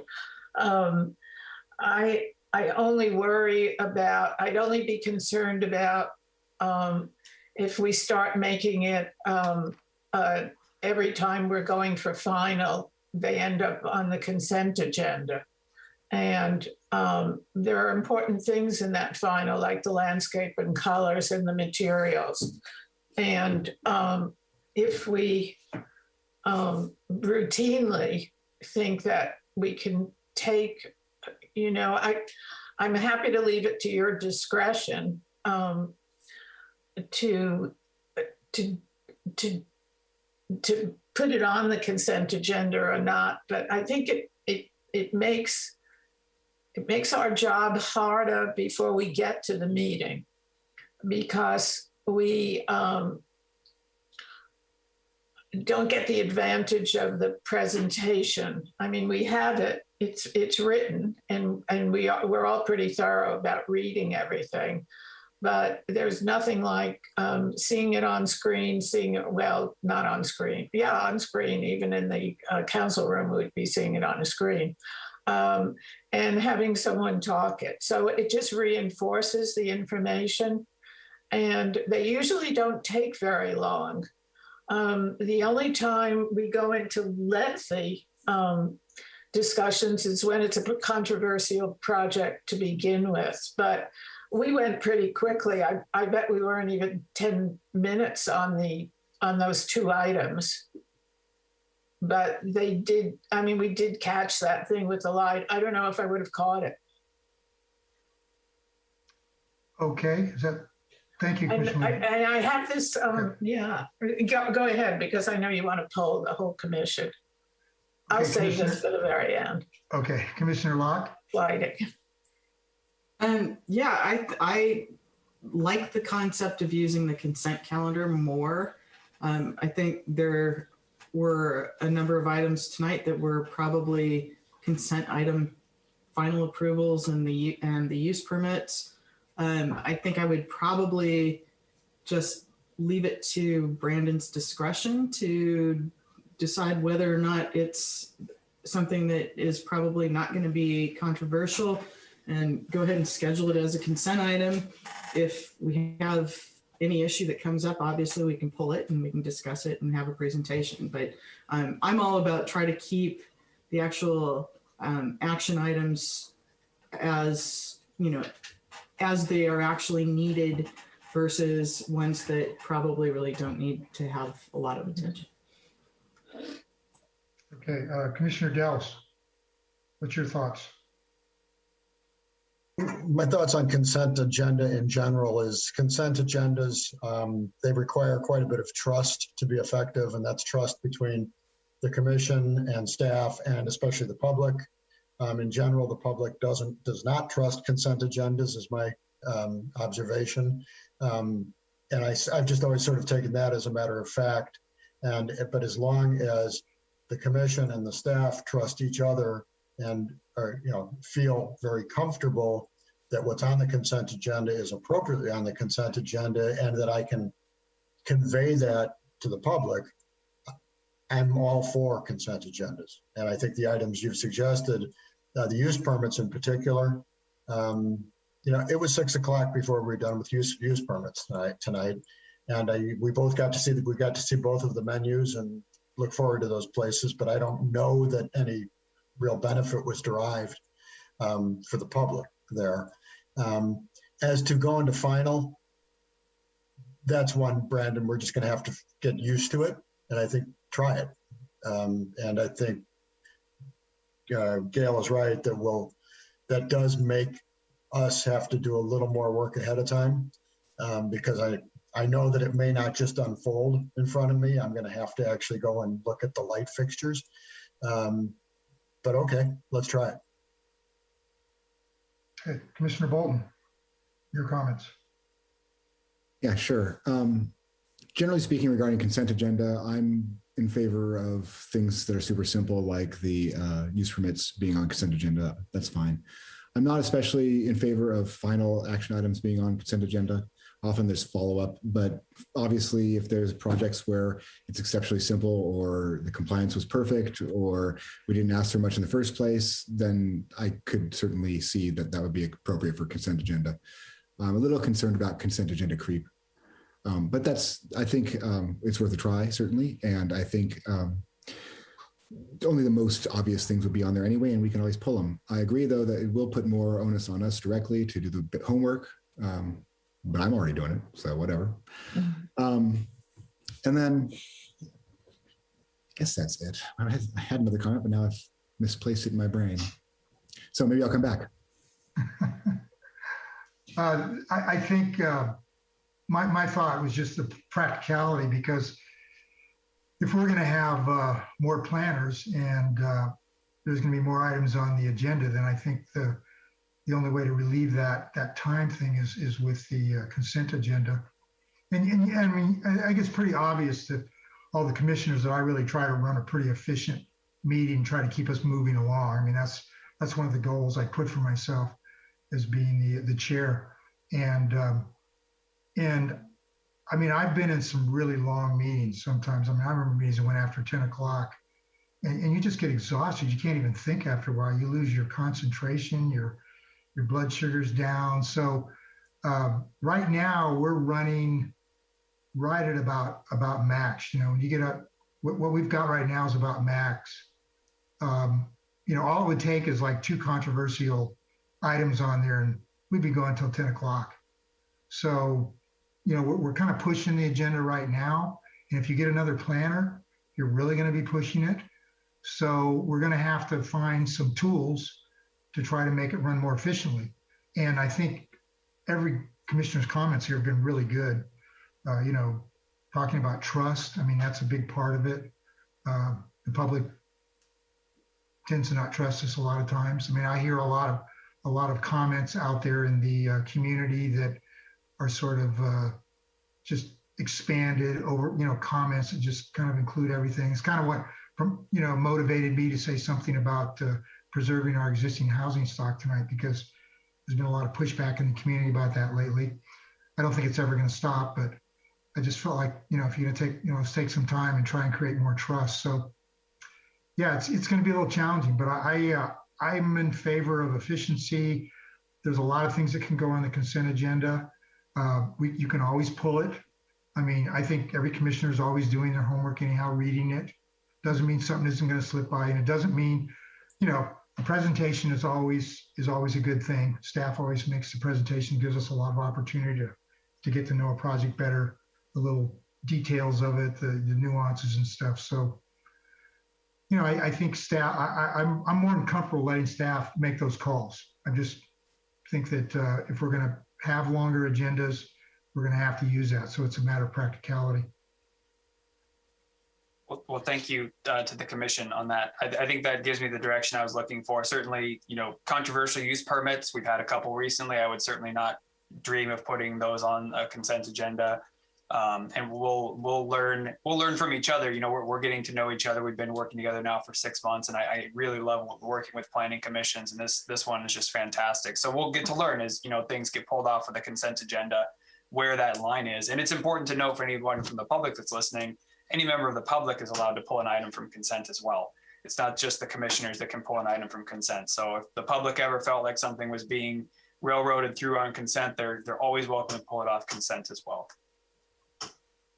So thank you. I see Commissioner Locke brought her hand up. Was it about this one? Yes, it is actually. So my question, or actually my comment was, as we move into this perhaps more consent items, if a commissioner finds that, if a commissioner knows that they're going to pull a consent item, let's let Brandon know so that staff can prepare a presentation for the meeting. That's all I wanted to say. Thank you for that. That's actually very helpful. Yes. Good comment. Good idea. Very good. Okay. If the commissioner is okay, I can move on to my last. I have one more comment. Oh, sorry. Just regarding length of meetings. This is personally about my limit. I'm getting hungry, I'm getting tired, and I'm losing focus. So if we start having meetings go to 10 o'clock routinely, we're going to need to start taking hour-long breaks, which means they're going to be 11 o'clock routinely. It doesn't work. We need to, if we're going to have many more projects coming forward every month, we need 2 meetings. That's it. I don't see any other way around it. I'm unwilling to have 14-hour meetings. I think it's absurd. The longest one I've been in was like 10 hours. That was crazy. And I was absolutely not there at the end of it. And that's unfair to the public and to the applicants. So I'm happy to, try and do a little bit of streamlining, of course, and you've already done that, I think. And today's meeting was very quick, but I don't think that the couple of finals did anything to extend the time. It was like 10 minutes each, no big deal. So I don't know, if we're trying to have like 10 things that are on consent, it's not going to save that much time moving finals and stuff like that to extend. So I just caution that I don't think I can do routine 10 o'clock meetings every month. I'd rather do 2 meetings a month. Well, I appreciate that feedback, and we will look at that. And actually, because I knew I wanted to talk about this tonight, I was keeping an eye on some of the items. So like the 2 use permits took about a half an hour each. So that's an hour right there in the meeting. So I think if we could pick up some time, but I don't disagree with Commissioner Bolton's comments. I think it's very, very true, actually, that if we see the agenda continue to grow, we can look at having 2 meetings a month, perhaps. I know that's a big ask, but they would get shorter. So we'll continue to look at that. I'm clearly, you guys all recognize that I'm willing to look at processes and how to make this better. But I think this will be our next step together, is trying to use our consent agenda a little bit more. And then this next item that I want to talk about briefly with the commission with respect to our site visits, our tour of inspection. I just want to sort of poll the group with respect to tour of inspection, how necessary the group thinks it is for those items that have already been through a preliminary and as a final detail. I will tell you, looking at the Planning Commission rules of procedure, there is language in there about the tours of inspection. And what it says is the tours of inspection shall include all project sites listed on the agenda. So that's very clear. The Planning Commission may determine at the beginning of each meeting, so the 2 o'clock when we convene for a site tour is the beginning of the meeting. The Planning Commission may determine at the beginning of each meeting, prior to departing on the tour, that 1 or more site visits listed on the agenda are not necessary. So the way that the rules of procedure are written right now for the Planning Commission is that we could, when we convene for the very first item, and when we get back to regular Planning Commission meetings, we'll meet here and then go from there. But when we get to that first convening of the group at 2 o'clock, the commission could say, we don't want to go to this one, and this one. That would be a legitimate way to do that right now based on your rules of procedure. The other option, if the planning commission wants to make a rule, something about, coming back for final details, if there's no change, we don't have to do a visit. We would have to amend the rules of procedure. I could put that on a future agenda item. So I'll leave that to the planning commission to talk about sort of next, how you would like us to address that in the future. You want to talk about that now, or you want to do it at a future date? I think if the commission, what I would ask is if the commission wants to just use the rules of procedure as they are right now and just start saying no to site inspections on site at 2 o'clock, we can do that right now without any changes. If the commission wants to talk about changing the rules of procedure, I would have to agendize that for a future agenda. Okay, well, poll again. Commissioner Locke, what do you think? Well, I would say that, to me, I've been to the site, unless there's some change to, the story poles, or there's something new that we need to see. I don't need to keep going back. I remember the sites, and I'm surprised to hear this because I don't think we have always followed that procedure. I know we have not visited every site that was on our agenda in the past. And it's more productive to show up, and during COVID, obviously it's a different world, but it's more productive to have a shorter tour that's meaningful versus going and seeing these places again. And it really is just I don't want to say it's a waste of time, but it's not productive. We tend to, when we're in-person meetings, we see the materials that are proposed. And yes, I can recognize Commissioner Lehman, that there is an advantage to seeing things like the metal roofs out in the light, assuming you have a day that you can actually see how these colors might reflect in the weather. And so there are times that it might be appropriate, but if we're seeing the same metal roofs going up, which we're seeing right now, so the same colors as a previous project, we've already looked at that. I just would like to see the efficiency of the site inspections, and or the option, and I guess that's almost like, I don't want to say an option to do the site visit on your own but if there's a neighbor who's opening their home to let us see something, I definitely want to go see that. And I think those are very important.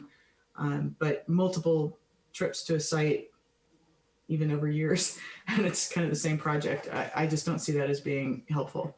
Right. Mr. Lehman? Well, I feel the way Stephanie does, that we had a lot of duplication on a lot of second visits on this particular tour today. But I know that I don't think we should do this randomly, deciding at 2 o'clock when we meet that we're not going to go, because we have architects, residents, people, contractors waiting for us, and then we just don't show. So I think it really destroys our image. It's rude for starters to just say you're coming, and of course it's not like they're making us snacks or anything. Well, and neighbors are there too, so that's So I think we have to make this decision ahead of time. And as Stephanie says, most of the time when we're back in council chambers, we can see the materials, and if colors, lots of things like that. If we could go at our leisure, maybe they could have it in a place for us, 24 hours before or whatever at the house, and we could look at it. So that, that's a possibility. If we feel like it's something that will look different in the light, like for instance, the metal roofs. What do you think, Commissioner Dels? I've been doing this with you guys for 6 months now. I think from a tour standpoint, I've actually derived real benefit a handful of times. You know, today on Scenic, I needed that one. Although the rest of you probably didn't, and I probably could have figured it out on my own. The theater, I needed that one. And I could come up with a couple more, but most of them, I do believe just from walking my dog, I could have achieved at least 90% of the understanding that I need. And it really is just an understanding of the site. And if there's a need to get into a backyard, as we did with the one with last month with the the blockage of sun, that one was worthwhile. So it's starting my planning Wednesdays at 2:00 and a meeting at 4. And as Chris said, I'm the same way. I'm out of gas by 8:00. If I started at noon, I would still run out of gas at 8:00. It's actually not the duration of the meeting. It's just how long into the evening they go for me. And if we could maybe do a compromise here and do a 1-hour tour and start our meetings at 3, maybe there's a win-win. And in terms of what do we do on the tour, I see, we can go see everything, or we could just go see conceptual items and not finals. That might save a lot of time. I do think we waste a lot of time under the current structure, and we could be a lot faster. Okay, what do you think, Chris?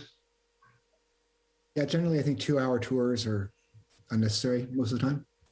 I think we could eliminate some of the finals. I don't think we can eliminate all of them, obviously, but that would be up to the discretion of the staff and the director. But I think we could shorten potentially a lot of these days to a 1-hour tour. And I like Bob's suggestion of potentially shifting things to earlier rather than shifting it later if we have a 1-hour tour, then starting our actual meetings at 3. I like ending the meeting earlier. That's my main focus as well. I don't like going till 10:00 or something like that and then having to then still function and then get to bed eventually. It's hard. So in general, I have no objection to a shorter tour, and I don't think we need to revisit every single project twice. Hey, I had a question for you, Brandon. I read an article a couple years back about litigation that happened because a planning commissioner went out to a site by themselves. And I can't remember all the specifics of the article. This was in the planning magazine we used to get.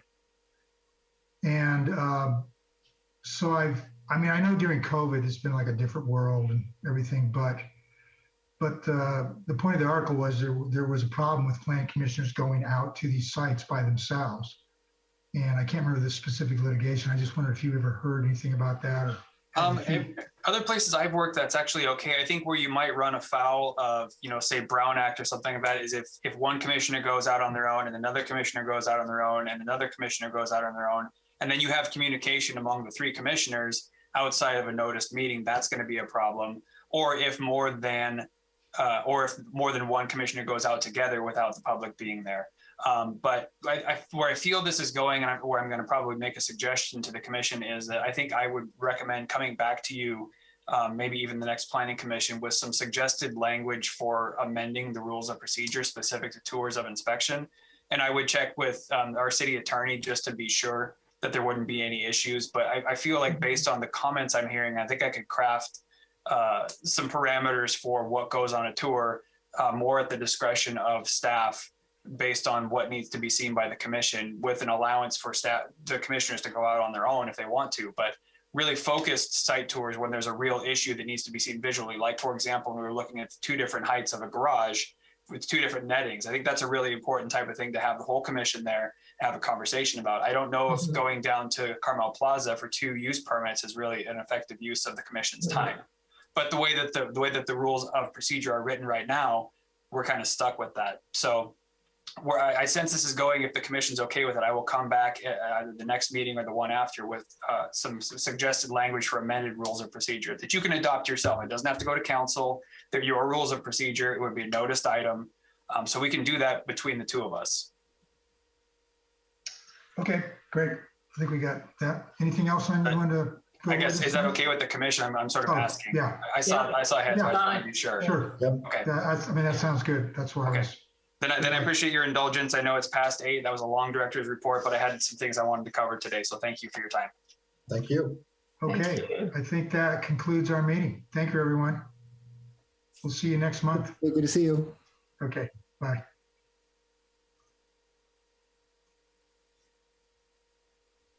Ciao.